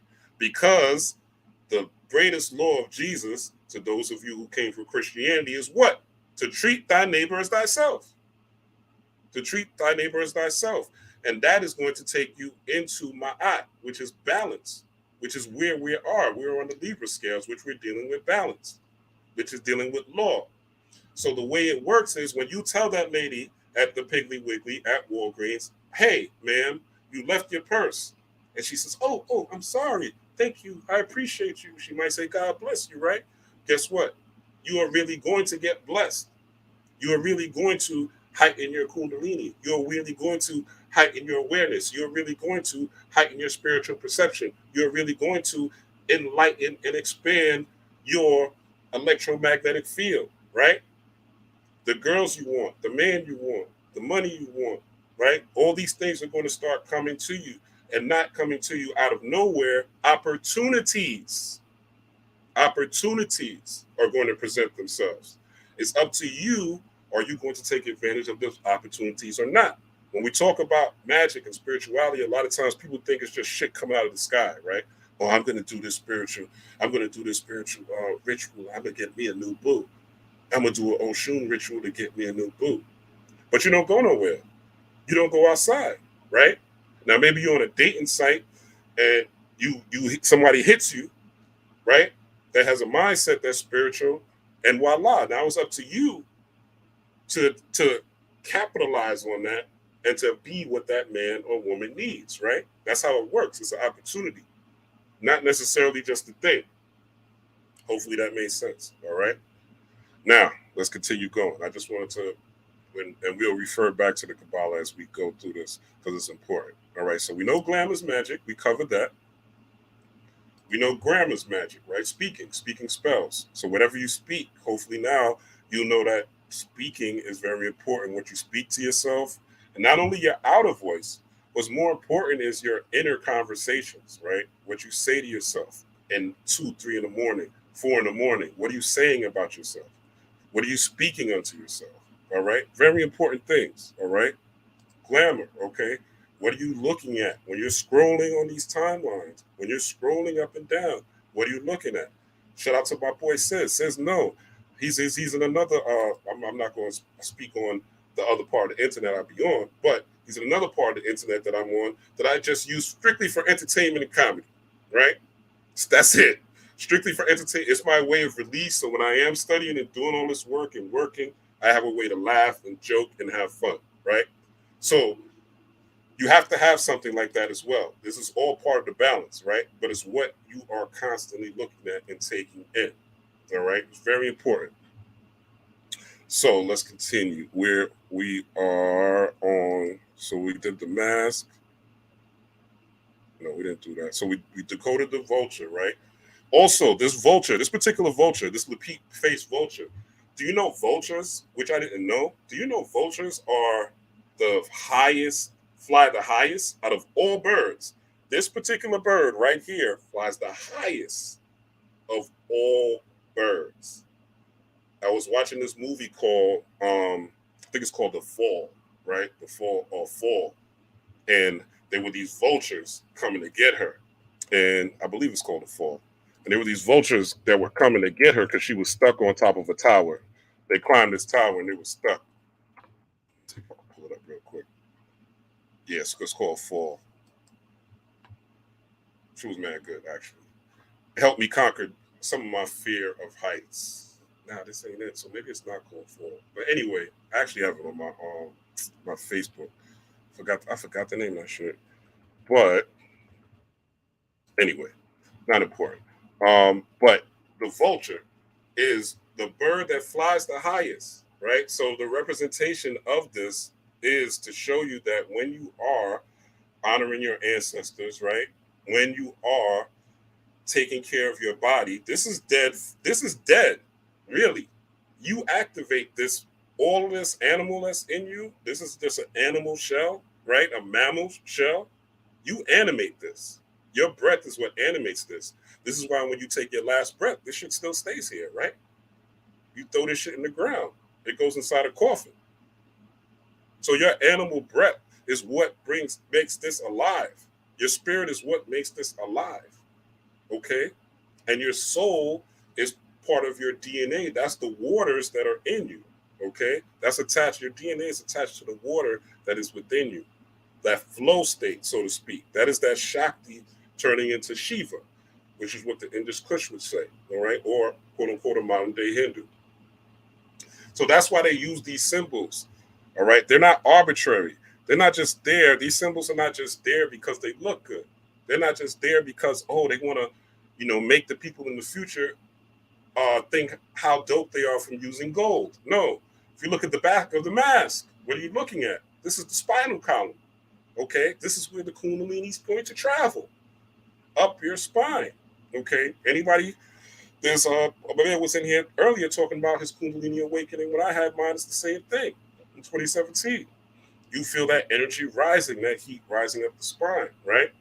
Now I popped mine strictly from me being in touch with, and I've told the story before, but I am on the cusp of Scorpio. Okay, so I am October 23rd, right? When you deep dive, October 23rd is really Scorpio. I was born late at night. I ain't gonna tell y'all the time. Y'all decode me and shit. Try to take me out one day. But I was born late at night, right? Late at night on the 23rd. So all the calculations come to Scorpio. But I'm also on the cusp. So I have Libra this season's energy in me as well. So it's air and water. So air and water, the places that's most beneficial for me are beaches, right? Sitting by rivers, lakes, oceans, right? Because air and water are my elements. And what I did, I made a particular offering. I've showed y'all I've done this offering before, where I throw pennies, right? 3 pennies, right? To me, the 3 pennies are symbolizing of the Trinity, the 3 brains in me. So my first brain is my mind, or my brain, literally the 2 hemispheres of my brain. The second brain being my heart, right? The heart actually has more neurons that go from the heart has more neurons going to the brain than the brain to the heart, believe it or not. So your emotions are supremely important to how you think. And the gut, your third brain. This is why diet is important. Gut bacteria is what powers your serotonin. Serotonin is what powers your mood. Serotonin and melatonin are part of your endocrine system. Your endocrine system is attached to your chakras. This is also attached to your flow state. Okay? This is attached to your flow state. So when you look at this mask, right, you see this energy and you see the way it is going, it is glowing. It's like a radiant sunshine. All right. Yes, sis, the breathing fresh. Yes, exactly. Yeah, you on point with it. Sis said the breathing flesh. Hold on, let me pull that up. Because that's literally what it is. You're breathing flesh. But the flesh is dead. So that's the vulture part of it. You activating it makes you a sun, makes you a solar deity, right? You activating that part, that Shakti, that snake, right? That Kundalini, that coiling energy that you see here makes you a solar deity. It allows you to fly high, just like the vulture that flies the highest in the sky. I know you didn't, none of y'all knew that the vulture was the highest flying bird. Salute to me. Salute to me.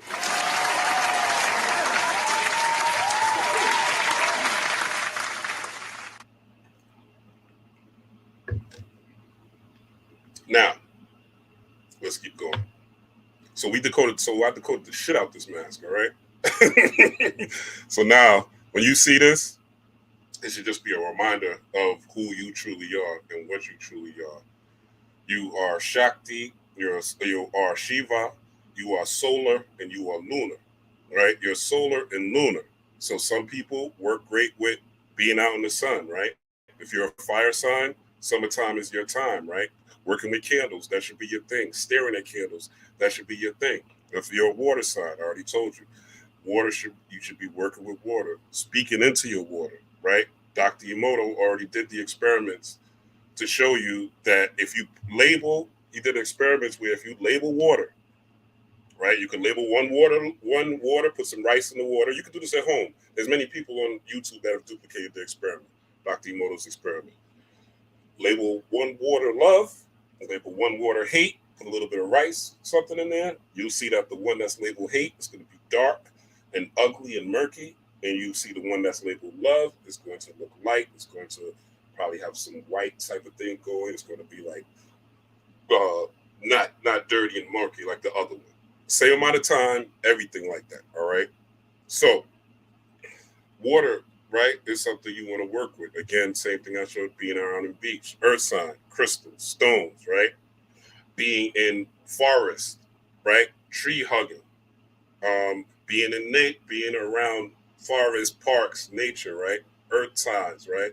Even burying things next to trees, right? These are things that help activate your Kundalini. This is you knowing who you are ultimately. Do you know when you were born what phase the moon was in? Your birthday. Google is your friend. What phase of the moon? What was happening with the sun during that time? What was going on the day you were born? These things are important to know. To know that's everything the Commissions taught you. Any spiritual system that is worth a damn is going to teach you the first law is to know thyself. So you should be studying the vehicle that you're in. If you know more about your car than you know about this, if I ask you what your spleen is and you don't know what your spleen is, you got work to do.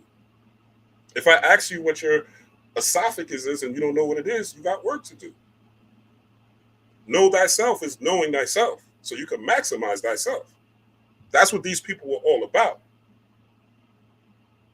They weren't about talking about, oh, I'm from here, I'm from there, I'm an alien. No, self-mastery. So you could be the magic. So you could get more downloads, so you can improve on your design and improve on the people around you and improve the world around you. And come up with new inventions. Because that's what the fuck we need. We need niggas to keep making inventions. Not talking about old shit, all right? And we use the old shit, like I'm using this old shit now, the dead, because these motherfuckers are dead. King Tut is dead. I'm using the dead to bring light, right, to now, so that this could stir your Shakti now. See how that works? The right brain. Remember, I told you I'm thinking about the name of that movie. I see it. I can see the cover of the movie, but I can't remember the name. Right? That's the right brain already knowing. Right? That's this motherfucking vulture. Right? This dead. Me feeding on the dead. I already know it. Right? But the snake, the Shakti is not activated, so I don't remember the name. See how that works? The right brain always kind of has it all already. It's the left brain that has to segregate it and put it into parts in order to deliver it for the outside world or for the masses or for people to see the difference between things. But the right brain usually, your visual already usually knows what's up, right? All right, let's keep going. I appreciate y'all staying here. Please hit that like button again. Hit that subscribe button if you're new. I'm almost on the road to 2K subscribers. So all your subscriptions are helpful, and definitely hitting the like helps the algorithm. All right, let's keep going. So you guys have seen the Sandman, right? Me and Mike Bell did a great decode on the Sandman. You can check that out. It's on the channel. I think he also has it on his channel as well. Michael Bell. I think his channel is Occult. Damn.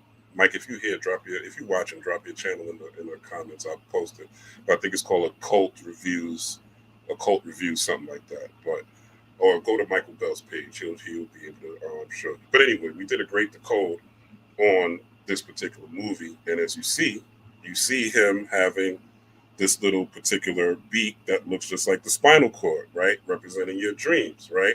And you see this mask is representing the harnessing of those dreams in your mind's eye, so to speak, or through your vision, or you seeing through a dream. There's an elementary school song, right? Row, row, row your boat gently down the stream. Merrily, merrily, merrily, merrily, life is but a dream. We've all heard that, right? I'm not telling you nothing you've not heard, hopefully. So rowing your boat is basically you going through your travels, right?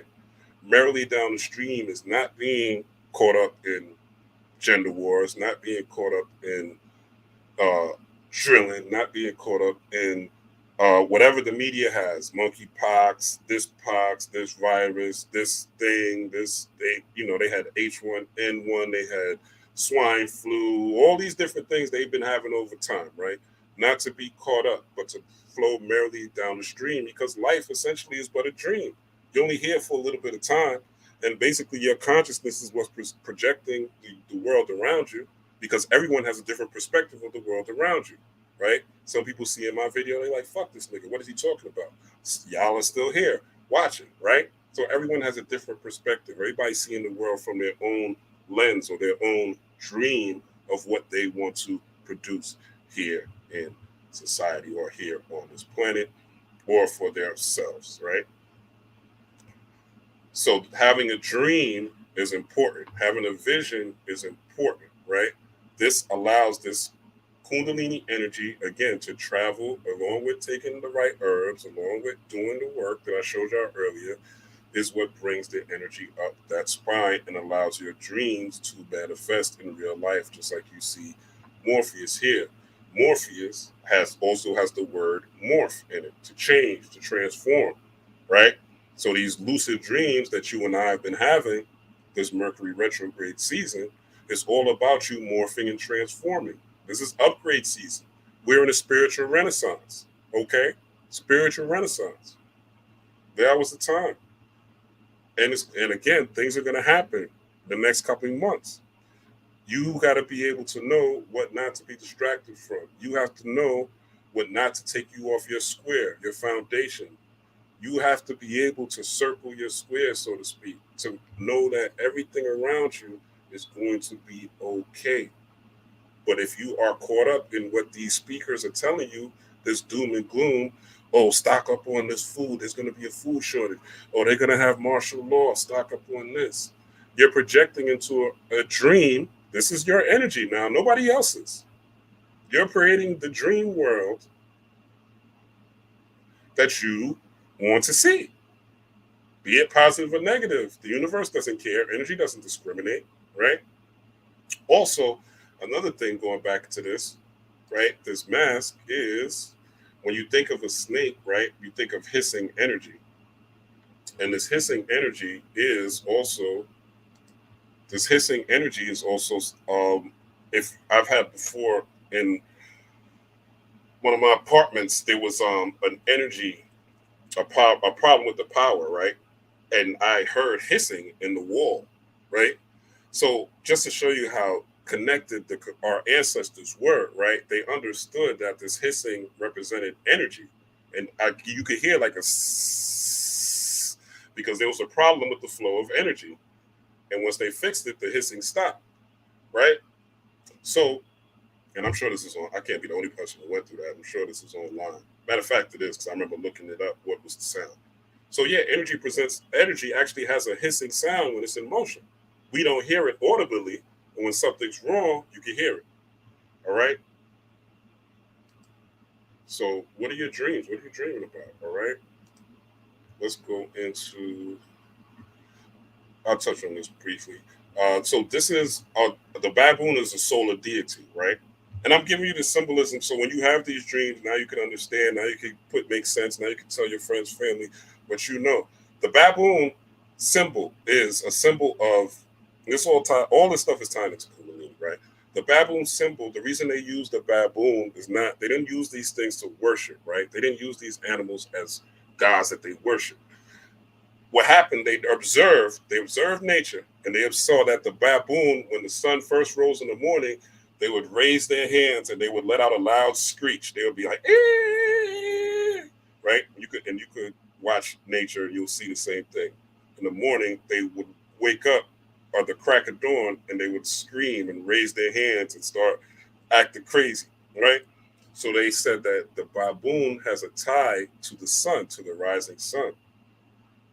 As you see, he has the right eye, the solar eye, or the eye of Nekabet, which he is given to Thought or to Huti, right? You look at the bill, right? You can see Morpheus is also being connected to Tahuti or Thought, right?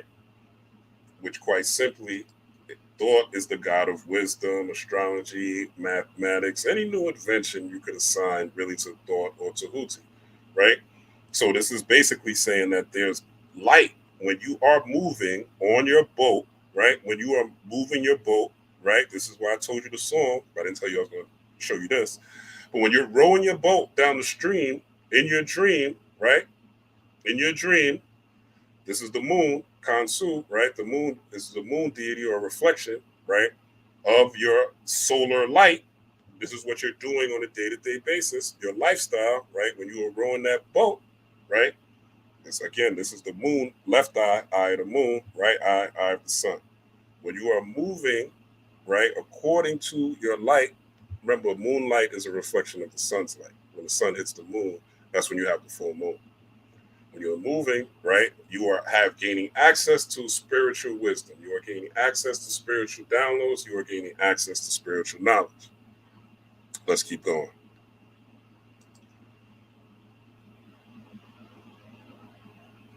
Also, I want to put some respect on Thought's name because I seen again another TikTok talking about these. Oh, well, there's ibises in America. So Orin is in Egypt in America. This is different, okay? This is called the African sacred ibis. Whether you don't want to be from Africa or do want to be from Africa, your ancestors are obviously tied to that part of the Nile region in Pangaea, all right, which I showed you earlier for the new people. Real quick. Actually, nah, y'all go back and watch it. I ain't going back. But let's review this real quick. So, introduce populations of the African sacred ibis. Okay, this African sacred ibis is different than any one. Okay, the African sacred ibis in Europe are thought to have been established after escaping from zoos. What makes the African ibis, or the thought ibis, or the Tahuti ibis, right, different than all the other ibises that may be here in America is the vivid black and white markings of the African sacred ibis. Where have you seen black and white? You've seen that on the floor of your Masonic halls, your black and white checkerboard floor on your Masonic halls. So are they not invoking an Egyptian deity?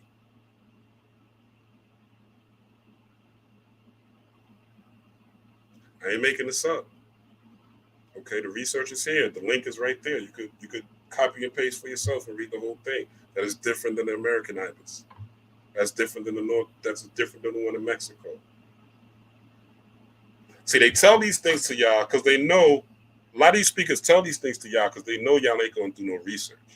These people sound smart. They sound intellectual, and these things sound so magnificent and touch the ego, right? So you're like, yeah, America, yeah. I don't have no ties to Africa. Yeah, I don't have no ties to these niggas in South America. Yeah, I don't have no ties to these niggas in the Caribbean. I am who I am. You want to separate yourself? That's okay.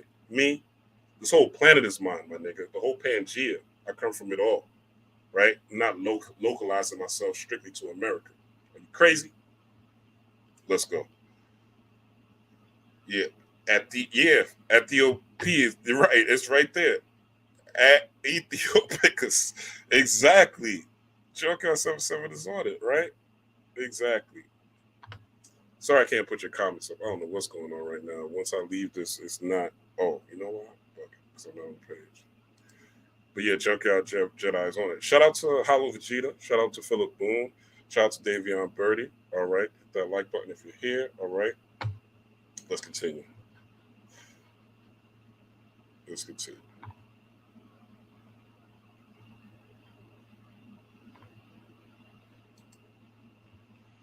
So we talked about the Uranus being the snake, right? Now, we always talk about the rings of Saturn. Do we talk about the rings of Uranus, though? Right? When we talk about the rings of Uranus, okay, it says the rings of Uranus are intermediate in complexity between the more extensive set around Saturn and simpler systems around Jupiter and Neptune. Okay, did you know Neptune had rings around it too? Faint rings, but they have rings. Okay, look at that. The rings of Neptune consist of 5 principal rings. Peace to Wolverine. These are things they don't talk about, right? When they're talking about these things and when they're talking about these things in your spiritual lessons, right? When people are talking about the planets, they're not talking about these rings. But this Uranus, right, is tied to Uranus. It's tied to this ring. It's tied to spiritual protection. You also have a ring in your brain, right? You have a ring that literally goes around your brain that is called the claustrum, right? Every once a month, when the moon is in your sun sign, right? When the moon is in your sun sign, this claustrum delivers gold, copper, DMT, and zinc into your endocrine system, which in turn enters your bloodstream, right? So when they're talking about this Shakti energy, but the unique thing about this time from now up until November 5th is this shit is happening all the time. This shit is happening all the time. Your Uranus is activated, right? Your Wajed is activated, your Nekabet is activated. So your solar energy is activated, your lunar energy is activated.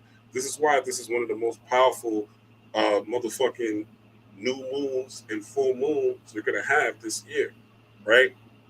And we'll get more into that tomorrow when I have my astrologers up. But I just want to point this out because people don't really think that there's rings, and these outer planets are very, very important. Okay? This is the astrological symbol for Uranus. Okay? And it says what? And again, the Uranus and Uranus, they sound alike. It's not just for bullshit. Okay? This is the Uranus. The snake is only the Uranus, not the motherfucking vulture. These are also called the two sisters. Okay? Twin feminine energy. Am I right? But the Uranus and Uranus sound alike, okay? So that serpentine energy literally forms a ring of protection or a ring of power. So it says the cross of matter on the circle of infinity bound by two crescents of soul. All right? Let's go into. So if you look at these three planets, you're going to see something that is very, very, very, very, very, very, very, very, very, very interesting, right? If you notice, they have these three things on top, right? Now, the Commission crown that we just showed you, the King Tut crown, you could say this is the pineal gland, and you could say Nekabet, which is the vulture, and you'll see that Wajet, which is the snake or the cobra, right, is right there. Also Uranus, also Pluto, right? See the difference between these three sigils, planetary sigils, and these, okay? These three, after Saturn, seem to have a similar theme. So this is why, based on my understanding, when you die, right, when you have the ability to navigate, which based on the walls of Kemet, you do, right? You have the choice of where you're going to go and how you're going to get there. You go not to the sun, not to the left, but you go to the right, right? Because these three planetary sigils are trying to tell you something. Also, quick scientific knowledge, Pluto, they say is not a planet anymore, but why they say Pluto is not a planet is strictly because Pluto doesn't just orbit the sun normally the way all these other planets do. What Pluto does is Pluto goes through what they call the Kuiper Belt. The Kuiper Belt is literally an asteroid belt. And it literally changes form from a solid into a comet temporarily when it's going through the Kuiper Belt. It turns into a comet temporarily to go through the Kuiper Belt with all those asteroids, and then it comes back and turns into a motherfucking planet. So it goes from literally from a solid to a liquid. This is why Pluto is the planet of death and transformation. Okay? Again, I'm not giving you any motherfucking super califragilistic woo-woo shit. I'm giving you science, things you can refer to so you can understand these things and have an understanding of the knowledge of self and the motherfucking galaxy that you live in, the quote-unquote Milky Way, right? Why do they call it the Milky Way? All right? Let's continue. I'm going to show you something else. Oh, I'm on the wrong page. All right. So now this is the phage lambda. All right. This is a bacteria. Okay. Again, let's go back. All right. You see this particular theme. Look at this circle. All right. Look at the cross. Look at the cross, the circle. All right. Same themes. Let's look at the phage lambda. All right. Now, when you pass, right, there was a in the. Now let me take this down. Now let me do this. Switch this view for y'all. So the phage lambda, right? When you get this book, many of you have this sitting here via Brother Panic, as I do. The Isis Thesis, a study decoding 870 ancient Egyptian signs. Honestly, I really wouldn't tell you to buy it if you're going to do research. If you're not, don't buy it. You know what I'm saying? Because it's very complex, even for me, right? And I consider myself a genius. But in this book, right, she talks about the phage lambda. And what she says, if Osiris or Osir, which is what every Commission goal was to be, a resurrected ancestor, right? Which is what Osiris or Osir was. So it says if Osiris is the lambda prophage, right? This I'm skipping some shit because there's a lot of scientific language. So it says this suggests that human life developed from the transition of the first prokaryote to our eukaryote cell type with the viral heritage of the lambda prophage dormant in each cell.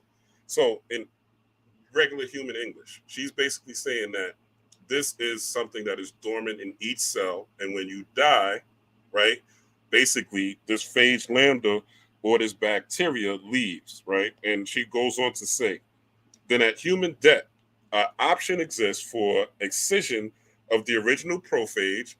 So this is the original prophage right here, the phage lambda, right? And the original prophage to, give me one second, original prophage by means of the lytic lifestyle through a horizontal gene transfer, right? So horizontal, we know it's going up to the horizon, right? Horizontal gene transfer via a lambda vector into and out of a whole cell. So she's saying when you die, this goes into a whole cell. We'll get into that when I go into the Ka and the Ba, the soul and the spirit. Some of you who follow me already know where I'm going, right? I've been told you I want to talk about this, so I am now. So on the macrocosmic scale, the big scale, the grand scale, this would represent a movement of one's consciousness, or as Goethe would say, one's immortal part out of the magnetosphere. The magnetosphere is what keeps you here, grounded on Earth, what keeps you actually locked in to gravity, the magnetosphere, right?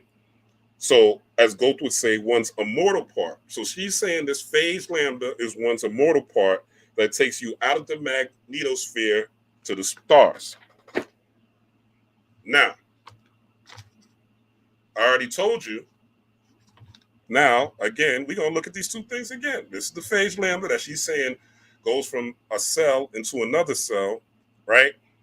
Basically, when you die, and it is immortal, but it is in your body and it is not activated until you die. Okay? Now, again, you look at these sigils. Okay? Bang, bang, bang. They look the same to me. Okay? Also, if you look at Neptune, shout out to my boy Adika Butler. Okay? His book, The Homie and the Model, The Homie. All right? He breaks down how.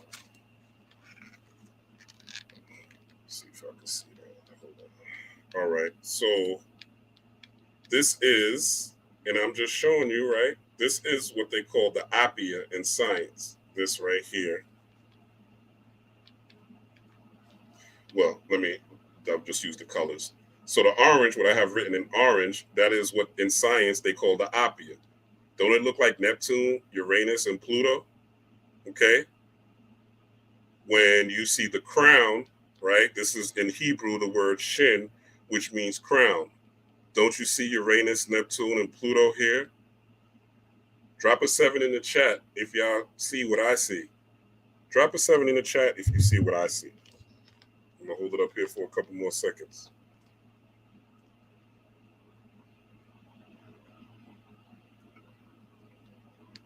The next movie in Avatar is The Way of Water, right? The next movie in Avatar is The Way of Water, right? So this is the wave function. The apia, which is in orange, is the wave function. It looks just like fucking Neptune. It looks just like Uranus or Uraeus. Also Pluto, which I told you is going through the Kuiper Belt. Scientists are going to tell you that it turns from a motherfucking comet to a regular planet. Okay?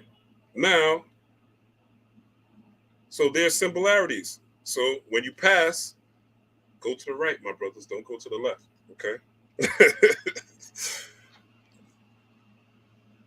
Go to the left. And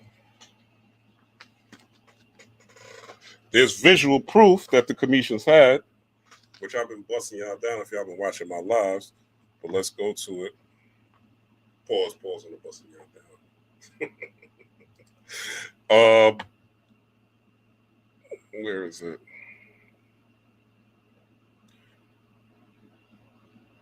Where did I put it?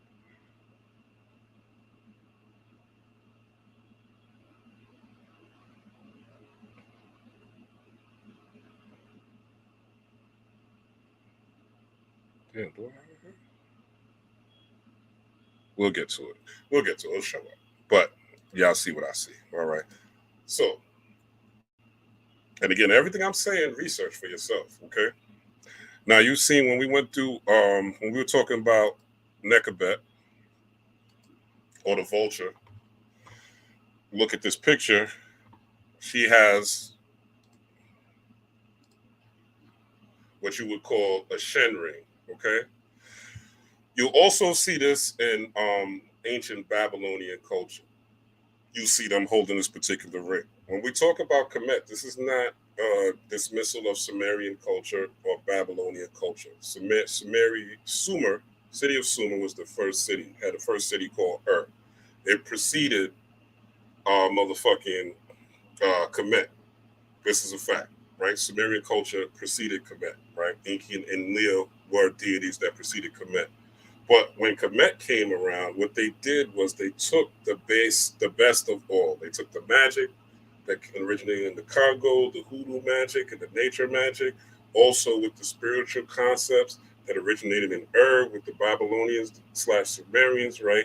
And when they created Upper and Lower Egypt and came with that combination, which is essentially this particular vulture or Nekabet with Wajet, which is those two sisters, or Upper and Lower Egypt, it basically was just a union of two distinct forces that became one.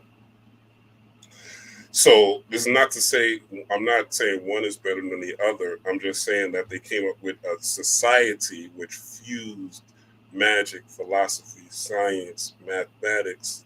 It was literally probably one of the most perfect, had universities, spiritual systems, right?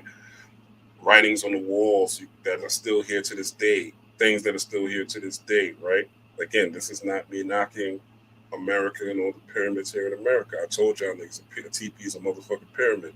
But I am saying the Nile Valley region got something to say. Shout out to Outkast, right? Like they said, the South got something to say in Sorcerer Royce. The Nile Valley region got something to say. That's all. That's all. All right. So the Shen ring, which is what I was holding, right? So the Shen ring, it was a circle with a line around it. So basically, this is just going back to that spiritual protection, all right? When you are activated, right? When your Kundalini is activated and when you are moving in, quote unquote, treating your neighbor as thyself, when you are balanced, when you are understanding your spiritual connection to your ancestors, when you are completing your crossroad initiations, right? A lot of times you're facing the issues you're facing now. These are your crossroads. A lot of y'all are going through a lot. I know it's not on social media, but I know what's happening in the media. I know people's cars are getting repossessed. I know people are losing their houses. I know a lot of people are sick. Like I do readings for people. I'm tapped in, so I know what's going on. And what's happening is that people are upgrading, whether they want to or not, right? Whether you want to or not, you're going to upgrade. You're going to upgrade. That's what it is. So your job is to match your upgrade, not to resist it, but to match it and live truth at the crossroads. The more you live at the truth at the crossroads, the more you are connected to Mat and the more you are balanced. This is how you earn the Shen ring, which I showed you was being carried by the solar deity Nekabet, which is the vulture that flies the highest in the sky. All right. And then, not to be ironic, but wait, I'm moving too fast. Read here. So, and you'll see those of you who Baphomet lovers, right? You see these ram horns right here, okay? And it says, hold up, I gotta remove you real quick. Shout out to my boy Hollow, okay? And see, even when you talk about, let me show you the Kabbalah real quick before I even get into this. Hold on. The more you talk about spirituality, this in if you look at Dion Fortune's book, right? Now I'm gonna tell y'all this, right? I'm not a hater, but Dion Fortune don't hit for me. You know what I'm saying? I do like, shout out to Travis Magus and his channel. I do like his breakdowns, right? But Dion Fortune doesn't do it for me. Nothing wrong with Dion Fortune. It's just not my thing. I don't like the way she writes. It doesn't hit for me, right? It makes it more difficult. When I read this, right, I understood the Kabbalah much better. The Hebrew Kabbalah, when I read the Kemetic Tree of Life. So I'm just giving you guys a resource that you might want to check out, right, to have a better understanding of the Kabbalah. But again, once this is called the ethical triangle of the Kabbalah, this would be called the ethical triangle, right here between Tiferet, Geburah, and this is Ma'at. I forgot what they. Let me see. Is it here? Chokmah, right? So this is Ma'at or Chokmah, right? This is Herakahuti or Geburah, and this is Tiferet or Heru or Horus. So Horus is basically the inner light, right? Also, you could tie this to your heart, your heart's desire, where you're moving. This is, again, you making the decision to give the old lady her bag or to take the bag and snatch it when she's at the Piggly Wiggly, right? Once you make the decision that you're going to give the lady her bag, now you are in justice, which is what Geburah represents. You are being just, right? Now, you are activating this line, which brings you to Ma'at, which brings you to balance. Ma'at is ruled by Jupiter. Jupiter is the planet of abundance, right? It's the planet of spiritual knowledge, right? And it's also connected right here to thought, which is wisdom, right? So once you are on this particular path, you know, a lot of people don't talk about ethics, but literally in, and you can pull this up yourself, or, you know, you can read Dion Fortune's Mystical Kabbalah. They literally call this the ethical triangle. So most people that you are studying your spirituality from, they are just talking to you about this basic manifestation, which is thoughts, right? Thinking, your ideas, the words you say, with emotions, how you feel, the energy, the matter that you're stirring, right? Words, and basically things manifested. As you see, it says real beauty right here. So beauty is you manifesting something or putting things into reality. The things you think about and the things you visualize and the things you feel come into your reality. They manifest into reality as opportunities, as things you can get, as things you can visually see. This is the law of attraction right here. But you see, it's the bottom of the tree, right? In order to become walking magic, you got a lot more to go to get into Ein Sof, aka Orser, aka Osiris. You got a lot more to go. All right. So again, this is why mystery schools were in vogue. This is why there are.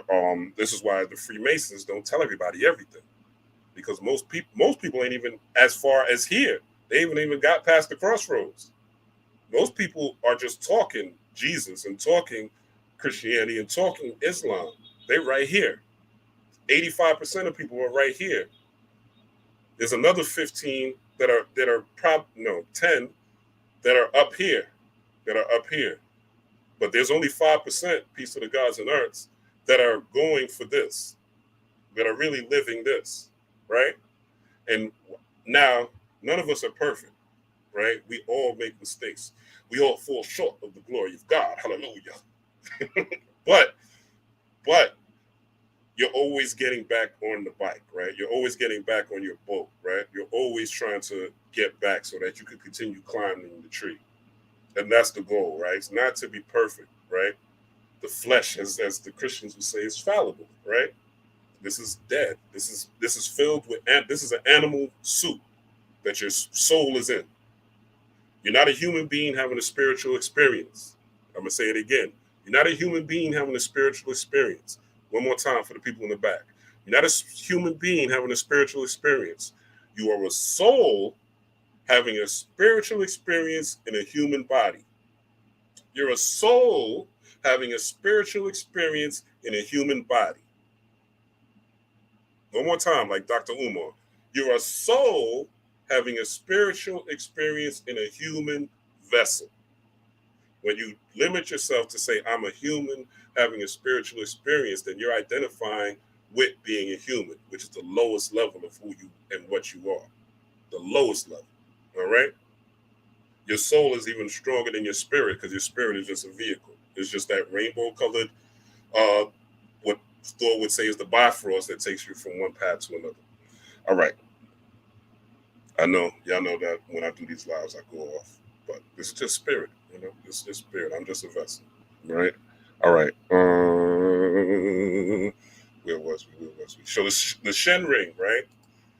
So again, all you Baphomet lovers, okay? This is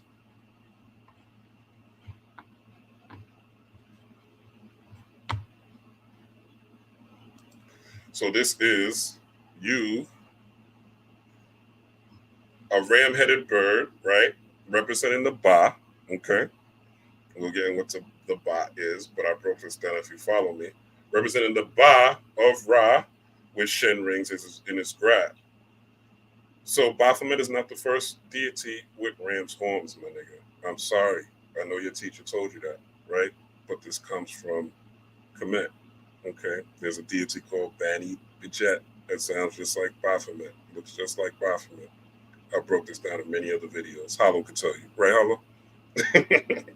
So this is again, it's not even about me giving reference to just the Nile Valley region. I'm just showing you these principles so that you could activate this here and now. Okay. You see the Shen rings right here because this represents spiritual protection. You've also seen this with Heru.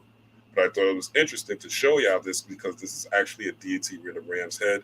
And you see this. But remember, we will also, so if you see this particular halo looking thing or this particular covering, right? Let's go back to King Tut's mask real quick. Right? And you'll see this particular same look at the back, right? The same type of thing. All right? Same type of thing. Same type of thing. All right. The wings, I'm not going to show you, but if you study that particular Lapik vase vulture, you'll understand that the wings are huge, right? It has huge motherfucking wings. I think it says it's the biggest wingspan of vultures, right? Huge wings. So it's also representative of your consciousness taking flight or your consciousness being high. So when people talk about high vibrations or being at high frequency, right? This is just a visual. They weren't worshiping animals. Hopefully my breakdown of this is showing you that, right? This is showing you that these people were above their animal nature.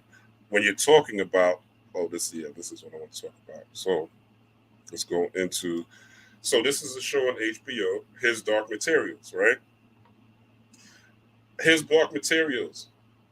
You can look this. When they talk about your demon or your daemon, right? We're going to decode what they call demons, right? Right now. When they talk about your demon or your daemon, this is when this animal, right? Because this was attached to her. This speaks, right? This talks. Just like, let's go back to the trying to stop smoking cigarettes, right? Your consciousness, will, and energy matter, right? Consciousness, will, energy matter. So when your consciousness will says, I want to stop smoking, this motherfucker right here says, no, you ain't stopping. I'm in your body. Nah, you're going to keep smoking. This is going to keep going on. I don't care what you're thinking. I don't care what you're willing into existence, motherfucker. This part of me, this animal spirit, right? What they call a demon or a daemon in this show, this animal spirit is what you have to take control over. And your higher self, which would be a representative of this girl, would be the person that's in control of this daemon or this demon. So when you call something a demon, ultimately it is a spirit that is controlling the animal in you. Or when you say people are demonic, it's because the animal in them is in control. All forms of spirit, which is essentially moods or emotions, right? When you're in a mood, you're in a spirit, right? When you there's a spirit for when you are going to work. There's a spirit when you're home watching Rablackstorm, or when you're traveling watching me right now. There's a spirit than when you're having sex with your partner. There's a spirit than when you're with your children. There's a spirit than when you're with your mom. There's a spirit than when you're fighting. There's a spirit when you're happy. There's a spirit when you're angry. You understand? And there's animals that represent all different phases of your spirit, because animals only do one thing. A snake only does one thing. And even if you study the snake or the cobra, which we've been talking about, you'll understand that the cobra is an animal that not only swirls on land, but it also goes through water. So it's representing the subconscious, or bringing energy from the subconscious, or bringing energy from your inner waters up into that vulture or that nekabet state, or where your higher vibrations are coming. So ultimately, it is about managing or mastering your inner demons, or your inner daemon, which is nothing more than this animal flesh spirit that is saying, nigga, go smoke a cigarette, nigga, go smoke a cigarette, nigga, go smoke a cigarette. But your brain is saying, no, I don't want to smoke a cigarette. No, I don't want to smoke a cigarette. You understand? If you understand, drop a 7 in the chat. But I'm gonna keep going, because we getting long in time here. I don't want to keep y'all forever. It's still Saturday. So, but if you do understand, drop a 7. If not, I'll explain it again. But hopefully this makes sense. So this animal spirit, this part of your body is made up of flesh. Okay, it's made up of parts. Right? Animals die. Right? Soil. Your mama probably had a craving for chicken one time. Popeyes. Right? Maybe oxtail, depending on where she comes from. Right? Maybe some arroz con pollo, depending where she comes from, right? Your flesh is made of animal. So the Cometians wisely used and studied animals and used these as visual representations, glamour magic, right? Glamour magic, which we discussed earlier, visual representations of your animal spirit, or your animating spirit. When you're angry, you're animated. When you're happy, you're animated. I'm teaching right now, I'm animated. But I got to manage it, right? Same way you have to manage your animated and your animal spirit, and manage your flesh, right? Don't take everything that you learned in Christianity and throw it away. Some of that stuff, some of those scriptures, again, that's our shit anyway, right? You melanated people, that's our shit anyway. But a lot of the things in there are still true, right? And they talk about the flesh being weak a lot, because it is, if you don't know how to master, right? Let's keep going. Oh, I see the 7s. All right. Shout out to y'all for understanding. All right.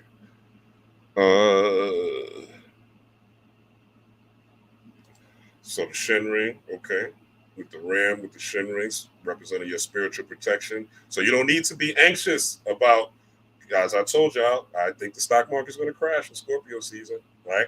I think they're going to try to do something big in Scorpio season to shake things up, to initiate the American cryptocurrency, and all the banks already agreed to it, right? So they're going to have what they call I think it's the USDC, United States Digital Coin, or United States Digital Currency, and it's coming, all right? Don't think it's not coming, but you'll be all right, all right? If you're in tune, you will get downloads and uploads to be prepared. Don't think that somebody on YouTube is going to tell you what you need to know about yourself. This is knowledge of self. Not knowledge of Dr. Umar, not knowledge of Tariq Nasheed, not knowledge of every speaker on Black Magic 363, not knowledge of motherfucking Sadhguru. Knowledge of self, self, self. You knowing thyself. Everybody else could be guides, right? But what is your heart chakra going to tell you, right? This is why we're doing this time to activate our Kundalini. We're going into meditation. We're raising our frequency. We're taking these herbs, right? We're understanding the symbolism in our dreams. Some of you might have some of these symbols in your dreams already, right? Or you're going to be caught up in worrying about monkeypox. Or you're going to be caught up in what they're going to start pumping, because they know y'all niggas is getting sick because y'all don't take care of your bodies. Y'all don't take care of this vehicle the way you take care of your Benz and your motherfucking your Dodge Challenger, right? So they know a lot of y'all going to be getting sick. So they're going to be pumping that COVID mess once again, right? It's going to start pumping, ramping back up. Watch. Give it about 2 weeks. If not next week. And something crazy might happen over the next couple of days because there's a very important new moon coming up, which we'll discuss tomorrow again when I got the queens up. All right? I got the queen astrologers up. All right. Now, so this is an Adinkra symbol. Just want to show you how it looks similar, right, to a motherfucking spine. Okay? It looks similar to a spine. Sandman.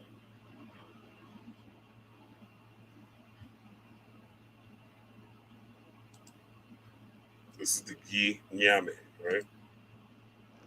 Jinyame. Nyame, right? Jinyame. Nyame. So this looks like a spine, right? This is a representation of that Kundalini energy, right? So this is a Adinkra symbol, okay? So we have this shit all along, all right? Don't let these people fool you. Again, this is culture. This is culture, all right? Just because it's not quote unquote American culture doesn't mean that it's not our culture that's within the DNA. Not within the landmass. Not within Egypt, Africa, South America, North America, but within the DNA, within the self. This knowledge is already programmed in you. It's up to you to unlock it. Let's keep going. The Ida and Pingala, okay? So this is Hindu, which again comes from Indus Kush, which again comes from the Black Dravidians. All you got to do is read Medu Netta. This will be known to you in the first 3 chapters. You could also read Gerald Massey has a lot about the Dravidians, right? You could Google Black Dravidians, and you'll come up with the genesis. Also, if you look at a lot of Hindu iconography, right, you'll see a lot of Egyptian Kemetic symbolism as well, which I'll cover another video. Not now. But the Ida, Pingala, the Shusuma being the spine, the Ida and Pingala, Ida being feminine, Pingala being male. Okay, so there's lunar and solar deity energy. This would be Wajet, Nekbet. This would be the serpent or the cobra. This would be the vulture. Okay, again, just showing you how energy moves upwards. Okay, but you notice it starts from the bottom here, which would be your sexual organs or your root chakra. It goes up through the gut, goes up through the heart, right? And it goes up through the brain. It's a bottom up process. So you have to look at it from a bottom up process. The 3 highest brains are, again, your physical brain, your heart brain, and your gut brain. If your diet is not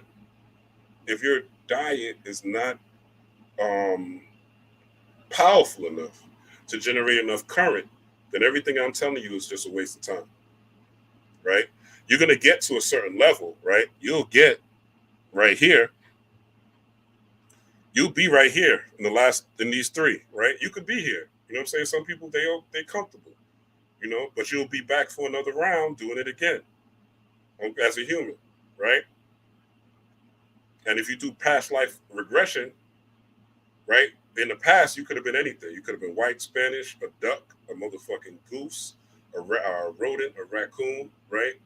You've been many things before you were this, believe it or not, right? Don't let the ego of humanity make you think that you couldn't have been a motherfucking cockroach in a past life. Don't animals have feelings? Don't animals have emotions? Don't they cry and weep and whimper? Don't trees have feelings? Don't trees have emotions? You could have been a motherfucking oak tree, my nigga. This is a fact. Okay? Not conjecture. Not some woo-woo shit. All right, where we at? All right, so we did that. We did the Ida and Pingala. Okay, and as you notice, the Ida and Pingala, boom, right there, looks just like the DNA. Oh, I skipped it. Looks like the DNA. Or did I skip it? Oh, here it is. DNA double helix. Okay? So when you activate your DNA, when you're doing this type of work, right, taking these pungent herbs, which you should be doing, when you are meditating, the way to control spirit is through breath, is through breathing, right? Most people, if you study it, they're going to say that scientists will tell you that you're breathing 18. Matter of fact, let me take this off the screen because this is important for you to know. When scientists, normally when you are the waking human that doesn't do this work, you're normally breathing out of one side of the nostril during the day. There's a during your circadian rhythm, there's a dominant part of your nostrils that is taking in air. And if you want to know, all you have to do is you get a mirror, right? Get a mirror, breathe in, breathe out, right? Put it close to your face, and you'll see and actually just breathe, and you'll see which nostril is dominant, right? I say this probably every video. The Latin word for spiritus means breath, to breathe, or wind. So when you are breathing in a meditative posture, right, you are breathing in order to take in the energy of spirit. When you pray, you are asking for something. When you are meditating, or you're asking for information, or you're asking for guidance. When you are meditating now, you are receiving information, or you're receiving guidance. That has to do with the breath being slow to about from 3 to 7 breaths per minute, right? If you notice when you are meditating, and if you are a meditator, your breath, you stop breathing for quite some time, right? You're not actually breathing in and out. You're actually holding your breath when you go into a meditative trance. You're actually holding your breath. So this allows your DNA now, this Kundalini energy, to rise on occasion. You have to prepare yourself for your Kundalini awakening. And the herbs is going to take care of the gut area. The heart, now you're taking care of with the breathing. Now we're integrating our systems, right? This is not just all I'm showing you. I'm showing you all this because I'm not showing you that this is not some woo-woo, far out, the aliens are coming to save you type of shit. No, you're going to save yourself through this whole thing, and you're going to be better for yourself and your family, right? And your community by doing this type of work. When you walk into an area, your glow, your energy is felt, right? So doing this meditative work, when you slow down your breath, the more you do it, right? And I got years where I've been off, on, you know what I'm saying? Been through hood shit, been discouraged, right? Because when I was doing this, in the late 90s up until the early 2Gs, this wasn't something that was popular. So there was a point where I stepped away, right, from this work but I could never really step away. I was always still in Barnes and Nobles, reading books here and there, because it's in me, you know what I'm saying? It's in me to do this work. It's in me to be this person, right? It's in me my God self is always calling out to me, whether I wanted to or not. One of the toughest things for me to do was come on this internet. And if you follow my earlier videos to my videos now, you see that I'm getting better, right? It's because I'm putting in the work. And it's not the work of me reading and just studying and researching, but it's also the meditative work that I'm doing, right? It's also the semen retention work that I'm doing, right? It's also the altar work with me giving libations to my ancestors, right? To give libations, all you need is to get a plant in your house, get a plant in your home. If you don't have a backyard, or if you're in an urban environment like I am, I got a plant. I got a money tree. I pour my libations in the money tree to my ancestors. You got to connect. Once you connect with them, as again the Christians say, take 2 steps to God, God takes 2 steps to you, right? So I just want to explain why we're doing this and how Vegito said it right. Okay. Spirit do say that? Okay. Melanin releases oxygen. And that makes a lot of sense, because if spirit means breath or wind, and oxygen is essentially going through the wind, then, air, as I told you guys, fire and air are masculine energies. So they're activating energies, right? So feminine energies are receptive, right? So there's activating energies that are masculine, feminine energies that are receptive. It has nothing to do with gender or the physical body of a woman or physical body of a man.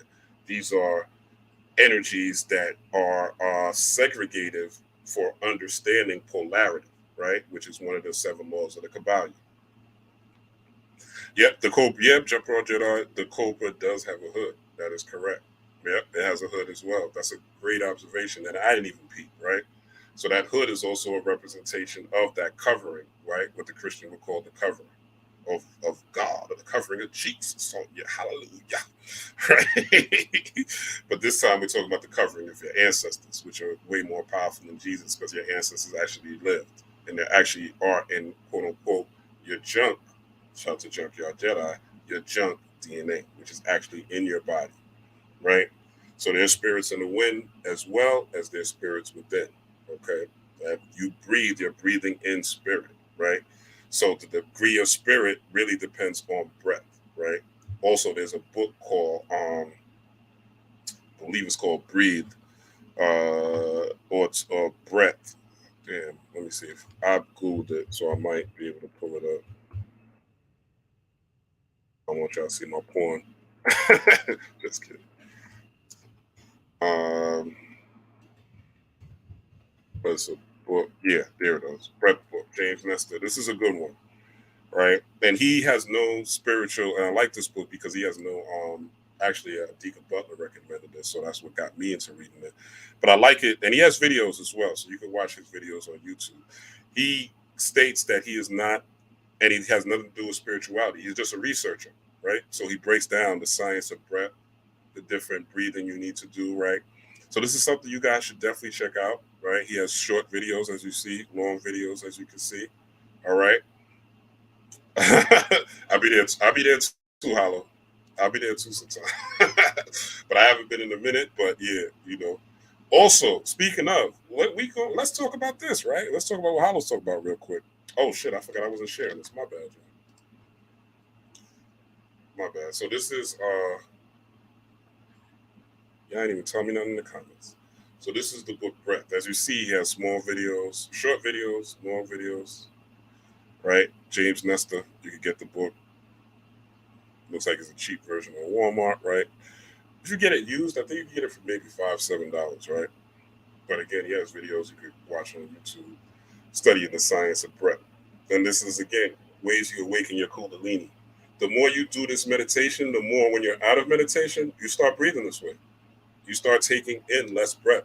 You are not at the 18 breaths a minute. When you're at the 18 breaths a minute, that's literally the mark of the beast, or the 666 that is in the Bible, right?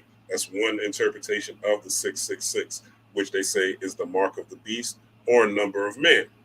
As I showed you, the beast is the animal within.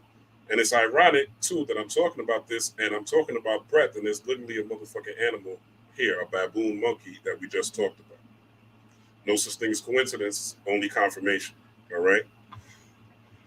Let's keep going. Oh, and real quick, what Hollow was talking about, catch me in the BBW section. If you're gonna, like, this is ritual time, so there's nothing wrong with, you having sex magic, or even if you are by yourself and you are, touching your cooter or your ruler, right? If you're touching your cooler or your cooter or your ruler, right, and stroking it, that juice, that boy juice or that girl juice, put that into a manifestation while you're orgasming. Have a thought in your mind of that, or that kundalini, since that kundalini is rising through sexual energy, through that sacral or that sacred energy. That's where your sexual energy is, right? Where your sensuality, I should say, your base sexual energy, right, of putting your penis or inside a vagina is your root chakra, right? That's needed for procreation, is base. When you're talking about sensuality, attraction, that deals with your sacral chakra, your sacral chakra. And there's also something called the sacrum at the tip of your spine, right? Which represents the emergence of that sacred sexual energy. Yeah, Vincent said Ormus. Yeah, Ormus does help with activation as well. I have Ormus shit. I have that shit right here. This is one of the things you can take.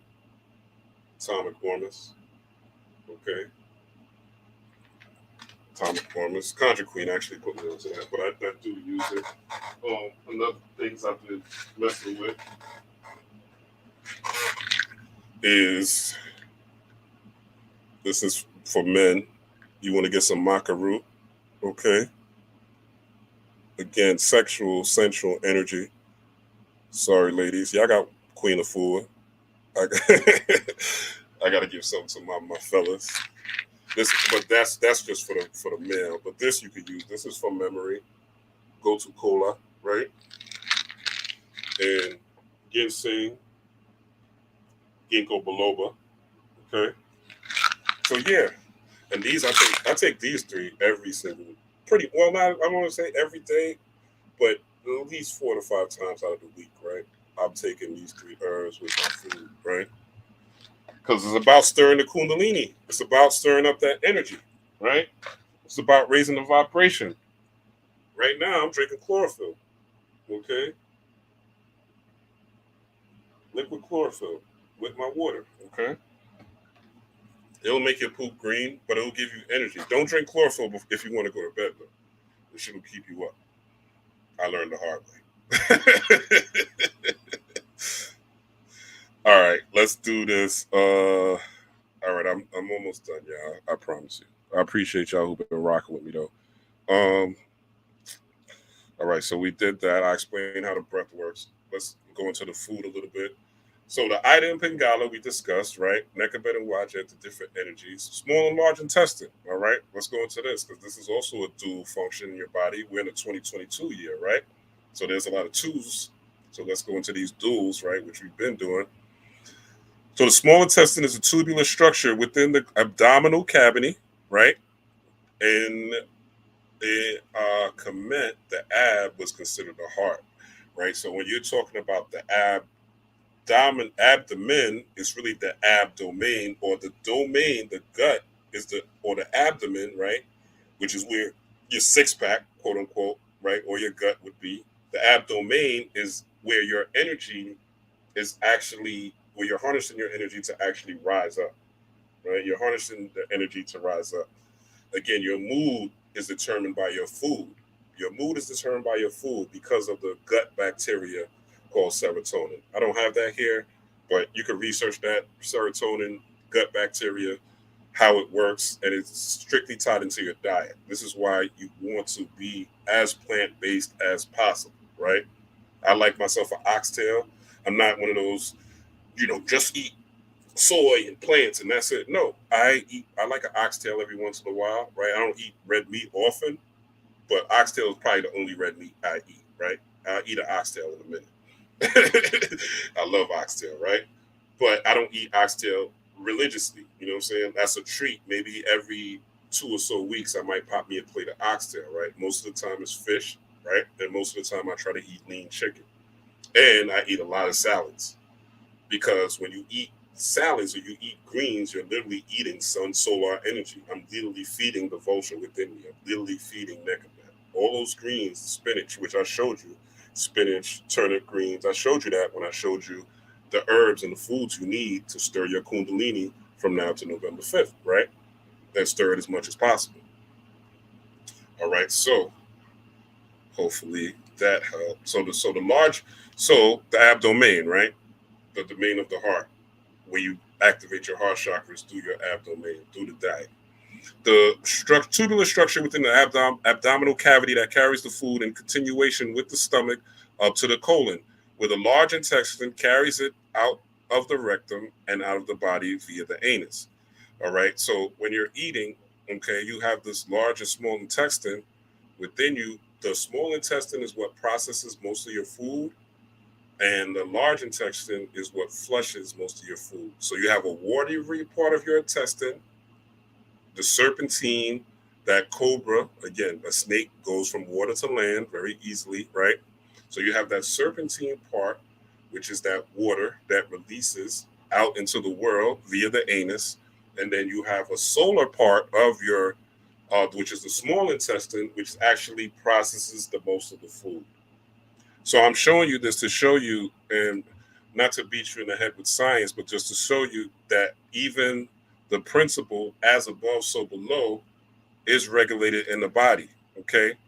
Is regulated in the body. And you see here, this is the large intestine. You would think the large intestine, so when I researched this, I was like, oh shit, this is interesting, right? I would think the large intestine would do most of the food processing, but no, it's actually the small intestine that does most of the food processing, right?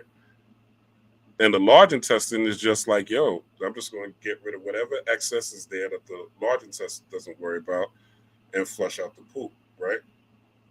So, again, this is what it is, all right? So, as above, so below. So, there's a solar and lunar energy even within you. The solar energy, again, being the small intestine, the lunar energy being the large intestine, what you see in the world, which would be the shit, right?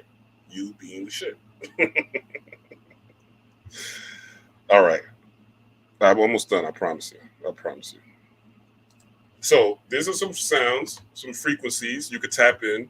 When y'all watch me and I go live, unless I'm with somebody, unless me and Michael Bell be doing 3-4 hour joints, right? But if you see it with somebody, or if you see it by myself, expect to be here for 3 hours or watch the replay, because it seems like that's the average.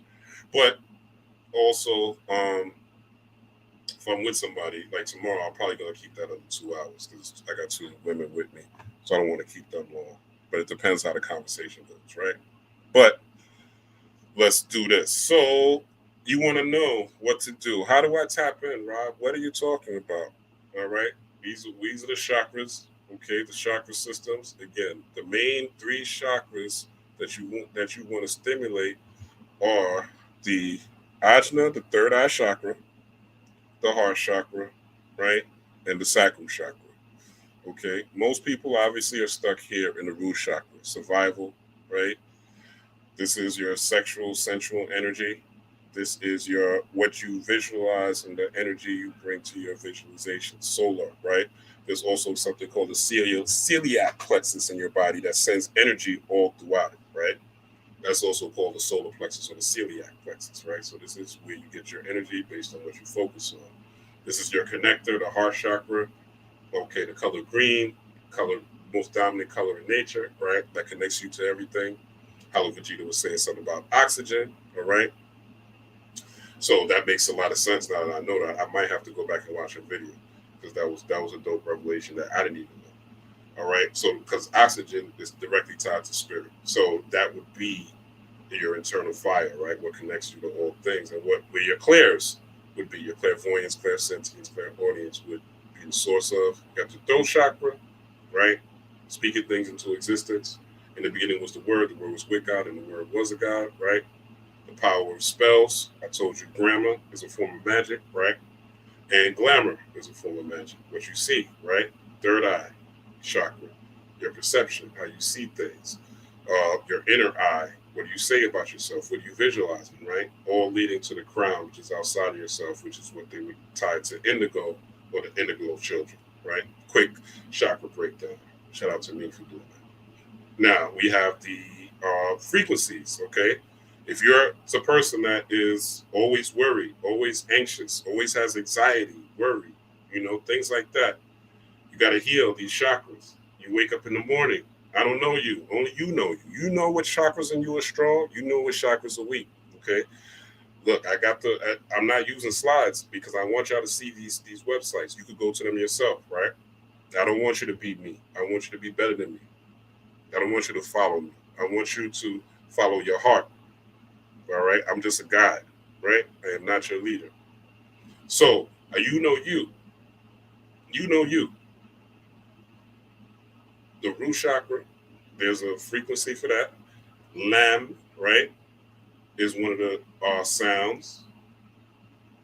Sacral chakra, there's a frequency for that. If you got sexual issues, sexual trauma, definitely you want to play this frequency. This is something you're going to play at night, right? As he said, to prepare yourself, right? And to raise your frequency and raise your vibration to that vulture level, to that heights, right? That high vibration. See, people talk about high vibration, but how many people have given you a visual? Rod did. Shout out to the God in me. All right, now we have so Vam, right? Ram, okay. Heart chakra. Yam, throat chakra, okay. And we could keep going, right? We keep going, okay. And there's and I like this website because it has the frequency. So if you have a frequency generator, which I told y'all about in 2020, they have a frequency generator. You can have this frequency generator playing on your computer at work, which I do sometimes, or playing on your phone when you're traveling, which I do sometimes, right? Or playing in your car. There's apps where it plays the whole. Let me show you. There's apps that play the whole motherfucking. There's apps that play the whole motherfucking frequency out. And if you guys, this is the perfect time for readings. So if you guys want to get a reading, you could definitely book a reading with me. You could email me at Rablackstorm@gmail.com. I also have blackstormrob@gmail.com. So I check both of them. You can email me if you are interested in getting a reading. They're not free, but I'm not going to overcharge you either. Let's do readings. Aren't really my favorite thing to do, but it's time. Spirit said it's time, so I'm going to open myself up to doing readings for people again, at least for a little bit of time being. The app. Yeah, I'm about to pull it up now. Straight Panther. Give me 1 second. Talk amongst yourselves. So this app is called Chakra Meditation. Okay, and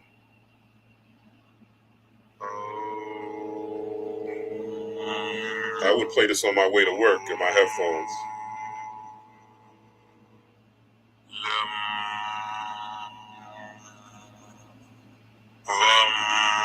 And you see it goes through the different sounds, different colors.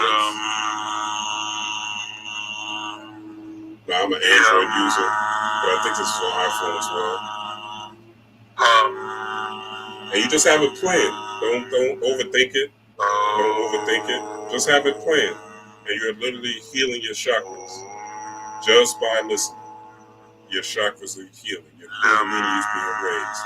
This is a great time. Again, this is something you want to do first thing in the morning when you're waking up. All right?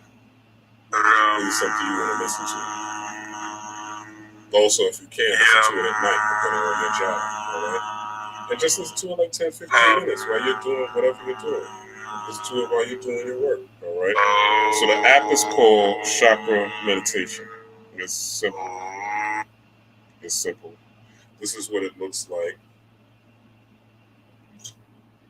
Let me see if I can see it. So you see right there where it says Chakra Meditation. It's kind of fuzzy. But it's right next to the Cash App. Which y'all can hit, by the way. Don't think y'all can't hit the Cash App.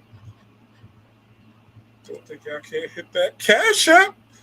If what I'm saying is hitting, you know what I'm saying? If what I'm saying is hitting, if you learn something today, definitely you can hit that Cash App. For sure. All right, let me move this over. And I promise you, we almost done. I promise. All right, so we covered that. You guys got the website. You guys got the app.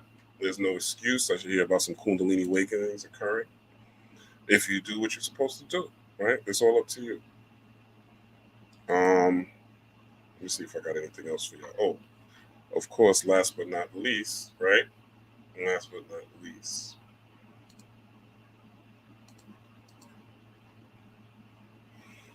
Okay, and those of you who been following me the last couple of weeks know I've been talking about this. All right. So shadow work. When you're talking about shadow work, you're talking about healing your soul, right? When you're healing your soul, you're talking about epigenetics. You're talking about healing your DNA within the cells, right? And you are basically, Joker Jedi said, dropping book references. I got you, Joker Jedi. I got you. So this is the motherfucking, so this in Kemet, they would call this the Ka, right? They have something in, I don't know, I forgot where, Mecca, I remember, Mecca, called the Kaaba, which is a representation of this divine principle, right? Of you being a dual person. Now remember, well, you may not, in the beginning of this conversation, I said there's two parts of you. There's consciousness and will. I will not smoke a cigarette, and then there's energy matter, the body.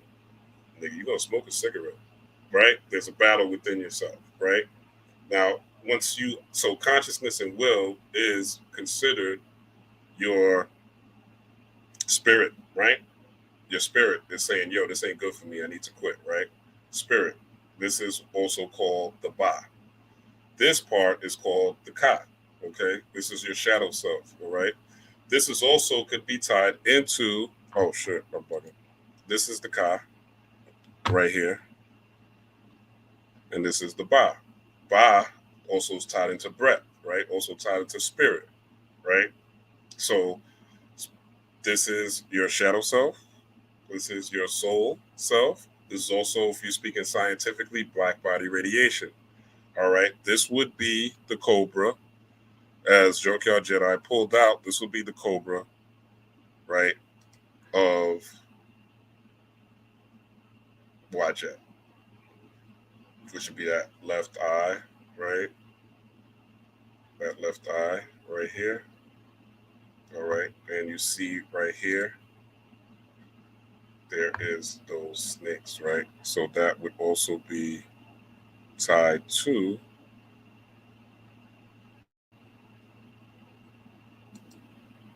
that right there, okay? So your soul self,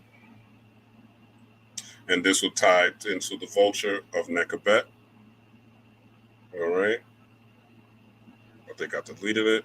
I think I deleted Nekabet, yeah, I think I deleted it. Oh, no, I didn't. So this will be tied to that vulture energy, okay? So you see the wings right there, all right? Looks pretty similar to that, all right? So that is that vulture aspect, that feeding off the dead, right? And if you look, you see the tail. You see the tail on this particular image. You see the soul, part of the soul right here, okay? So when you pass away, this is what happens. This is why I say, based on this, and this is on the walls of Kemet, that you have the ability to navigate when you pass away, when you so-called die. There's no such thing as death. It's just transformation, right? Into another form. So basically, this is where the spirit is taking part of the soul, right? But the soul, the dead part of you, remains here, right? The dead part of you remains here. You take part of the soul with you. But while you are here, right, all this is integrated into what? And with that said, again, remember, this is the executive order 14067. Crypto is current. Crypto is current. United States cryptocurrency is coming, okay? So be careful with the stock market. Again, that motherfucker's gonna crash in October. That's my perspective. All right. Be careful what you're taking in and what you're focusing on. But as I always tell y'all, man, stay balanced. You know what I'm saying? Don't get so deep into the spiritual thing that you lose yourself, that you lose your joy for life, that you lose your sense of humor, right? That you are non-relatable to people that are not thinking like this, that are not on. Even though I'm studying this and I have this knowledge and I'm able to recite it to y'all, I could go to anybody's barbecue and turn the fuck up. You know what I'm saying? Without talking about none of this shit. You know what I'm saying? And have fun and crack jokes. You should be able to laugh. You should be able to enjoy yourself. When you after you study, as I always say, have a God hour. You know what I'm saying? Create a God hour for yourself where you're studying, where you're learning, where you're doing your meditations, things like that, right?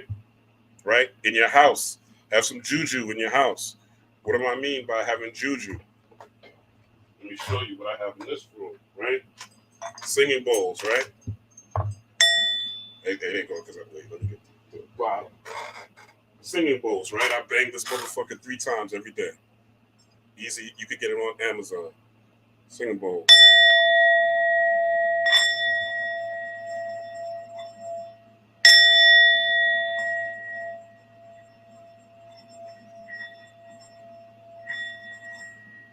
Right? Something like that. As a way to honor, again, my 3 brains, right? Juju around the house. Orgonite pyramids, right? This is amethyst crystals. There's gold and copper right here, okay? Juju in the home. I got pictures in this room. I got pictures around the home. reminding me of who and what the fuck I really am. Okay, I have different servitors, right? Different Marvel motherfucking more different Marvel characters, right? That represent different things to me. Be playful with it. Be like a child with it. Be joyful with it, man. Don't make it so serious and strict and stern that you're not enjoying yourself and you're not living your life that is supposed to be enjoyed. There's stress, there's different hardships that occur, but you're going to be okay. You're going to make it through. Watch what you think. Always think in the now of what is going to occur in the future. You only use the past for reference, right? You're only using what's dead as a reference point. Remember, the vulture eats the dead, but the vulture eats the dead to give him energy to fly to the highest of heights. Not to be stuck in the past, the slavery. Not to be stuck in what the Dahomey did. Oh, let's talk about it. Not to be stuck in the Dahomey being slave traders, right? Not to be stuck in what the Oyo did, right? Not to be stuck in someone else's dream or someone else's fantasy for you. Learn from it. Now it's our time now. All the signs and symbols are here. If you're looking, the queen's dead. The Bible says the queen of the south would rise. So now is the time for things to get back into balance. It's Libra season. You're going to see a lot of rebalancing things. You're going to see a lot of new technology that's going to start emerging at the end of this year to next year, right?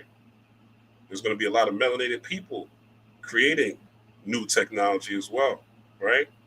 So you want your children to understand that. You want to understand that, and you don't want to be dogmatic to them either. They don't want to deal with your mean ass, right? Choose you in the house.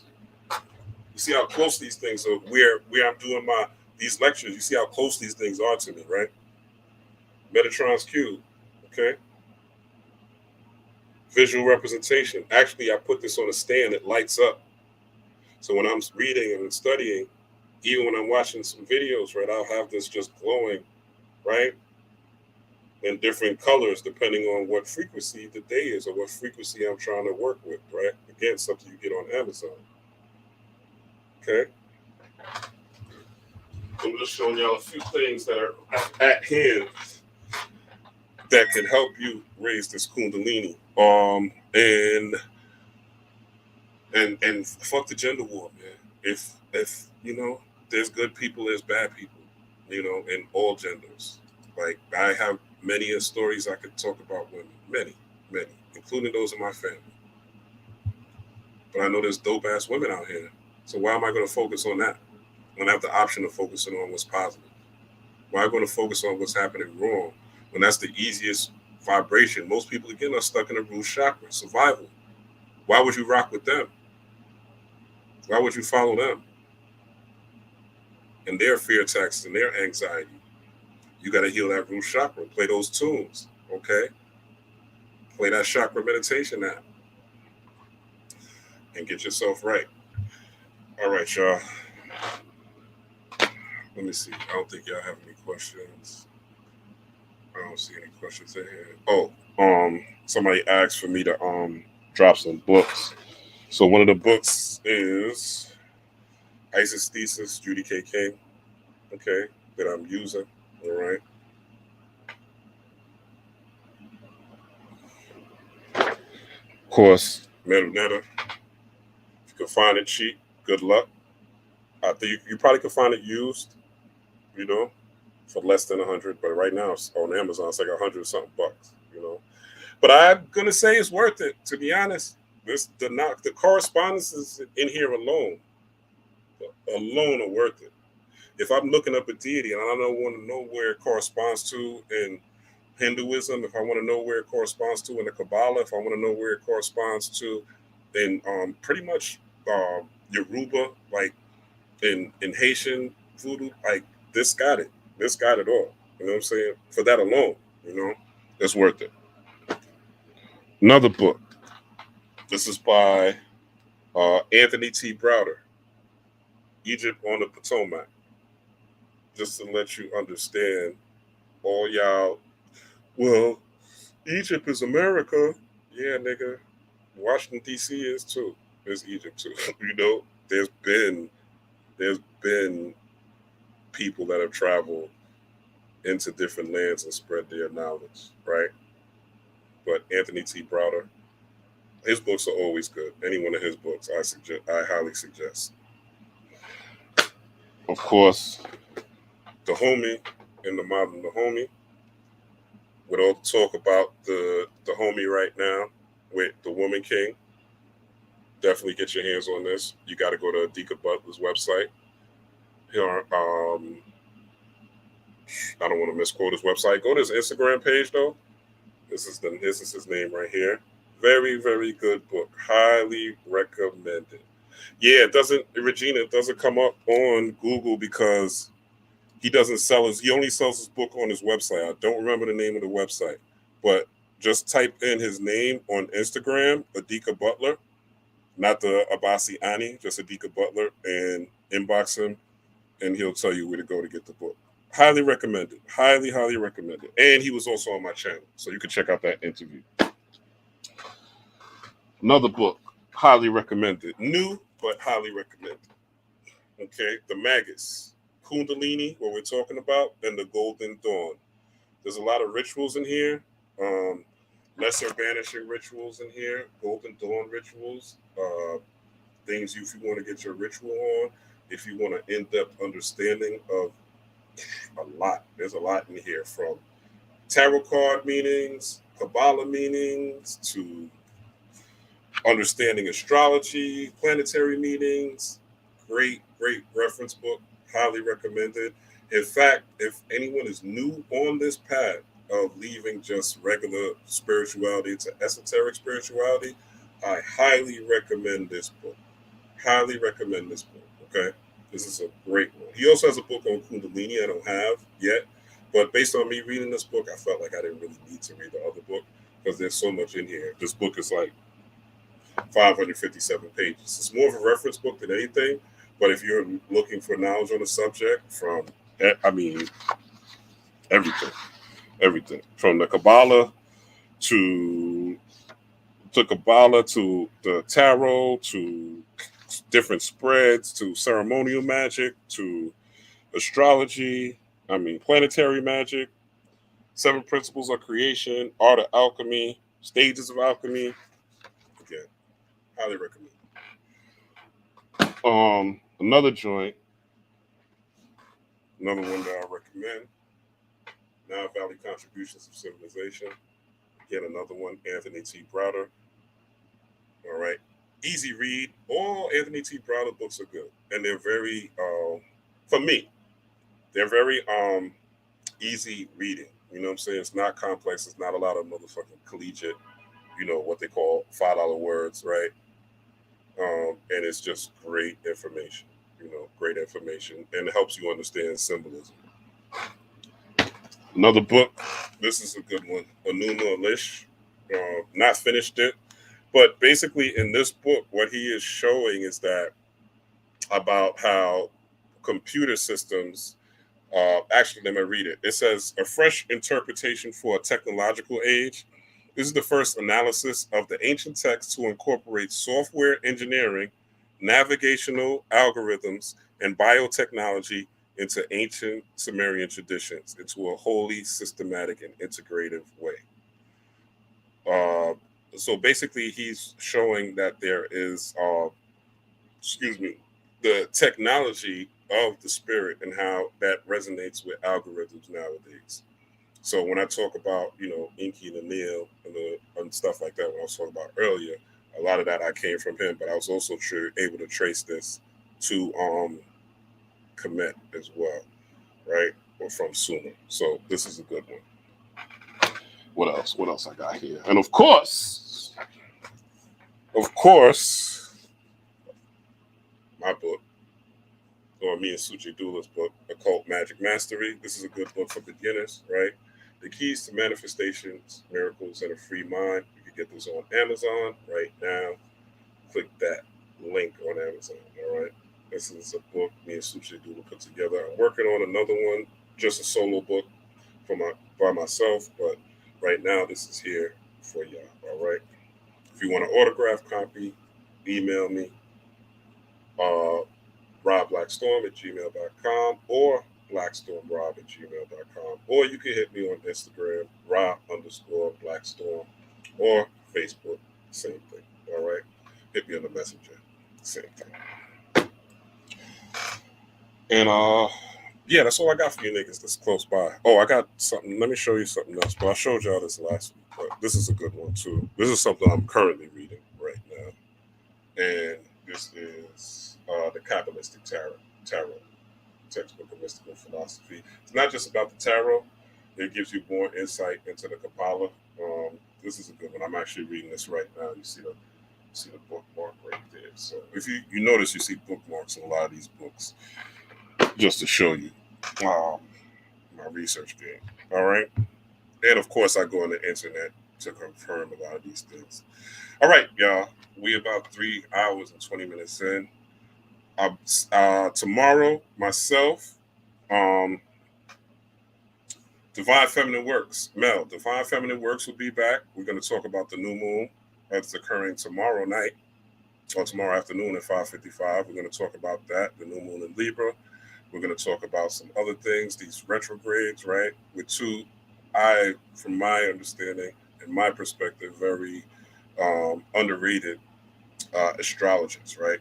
So I want to pick their brains. We're going to have an interview that's going to be Sunday school tomorrow. And we're going to have the Moon Mama, Monique Ruffin, as well. So I'm very excited about that panel. That will be tomorrow, 7 p.m. Eastern. All right. I'll make the cover soon. So it'll be up for y'all to, hit that y'all are there. If you're new here, hit that like button, hit that subscribe button. I love each and every one of you. Thank you for your time. Thank you for your likes. And thank you for rocking with me. You could be any place in the world, but you're here with me. Peace, power, and prosperity as always. Rablackstorm. I'm out. Oh, I'm going to leave y'all with a song before I go. I'm going to leave y'all with a song because I love you.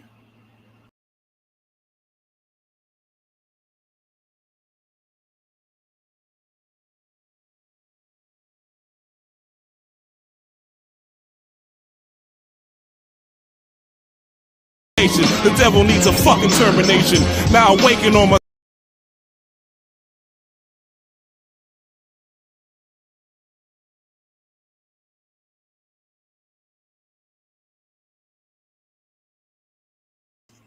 Shout out to everybody. Raise that Kundalini fire. And I'll see y'all tomorrow or the next time. Peace.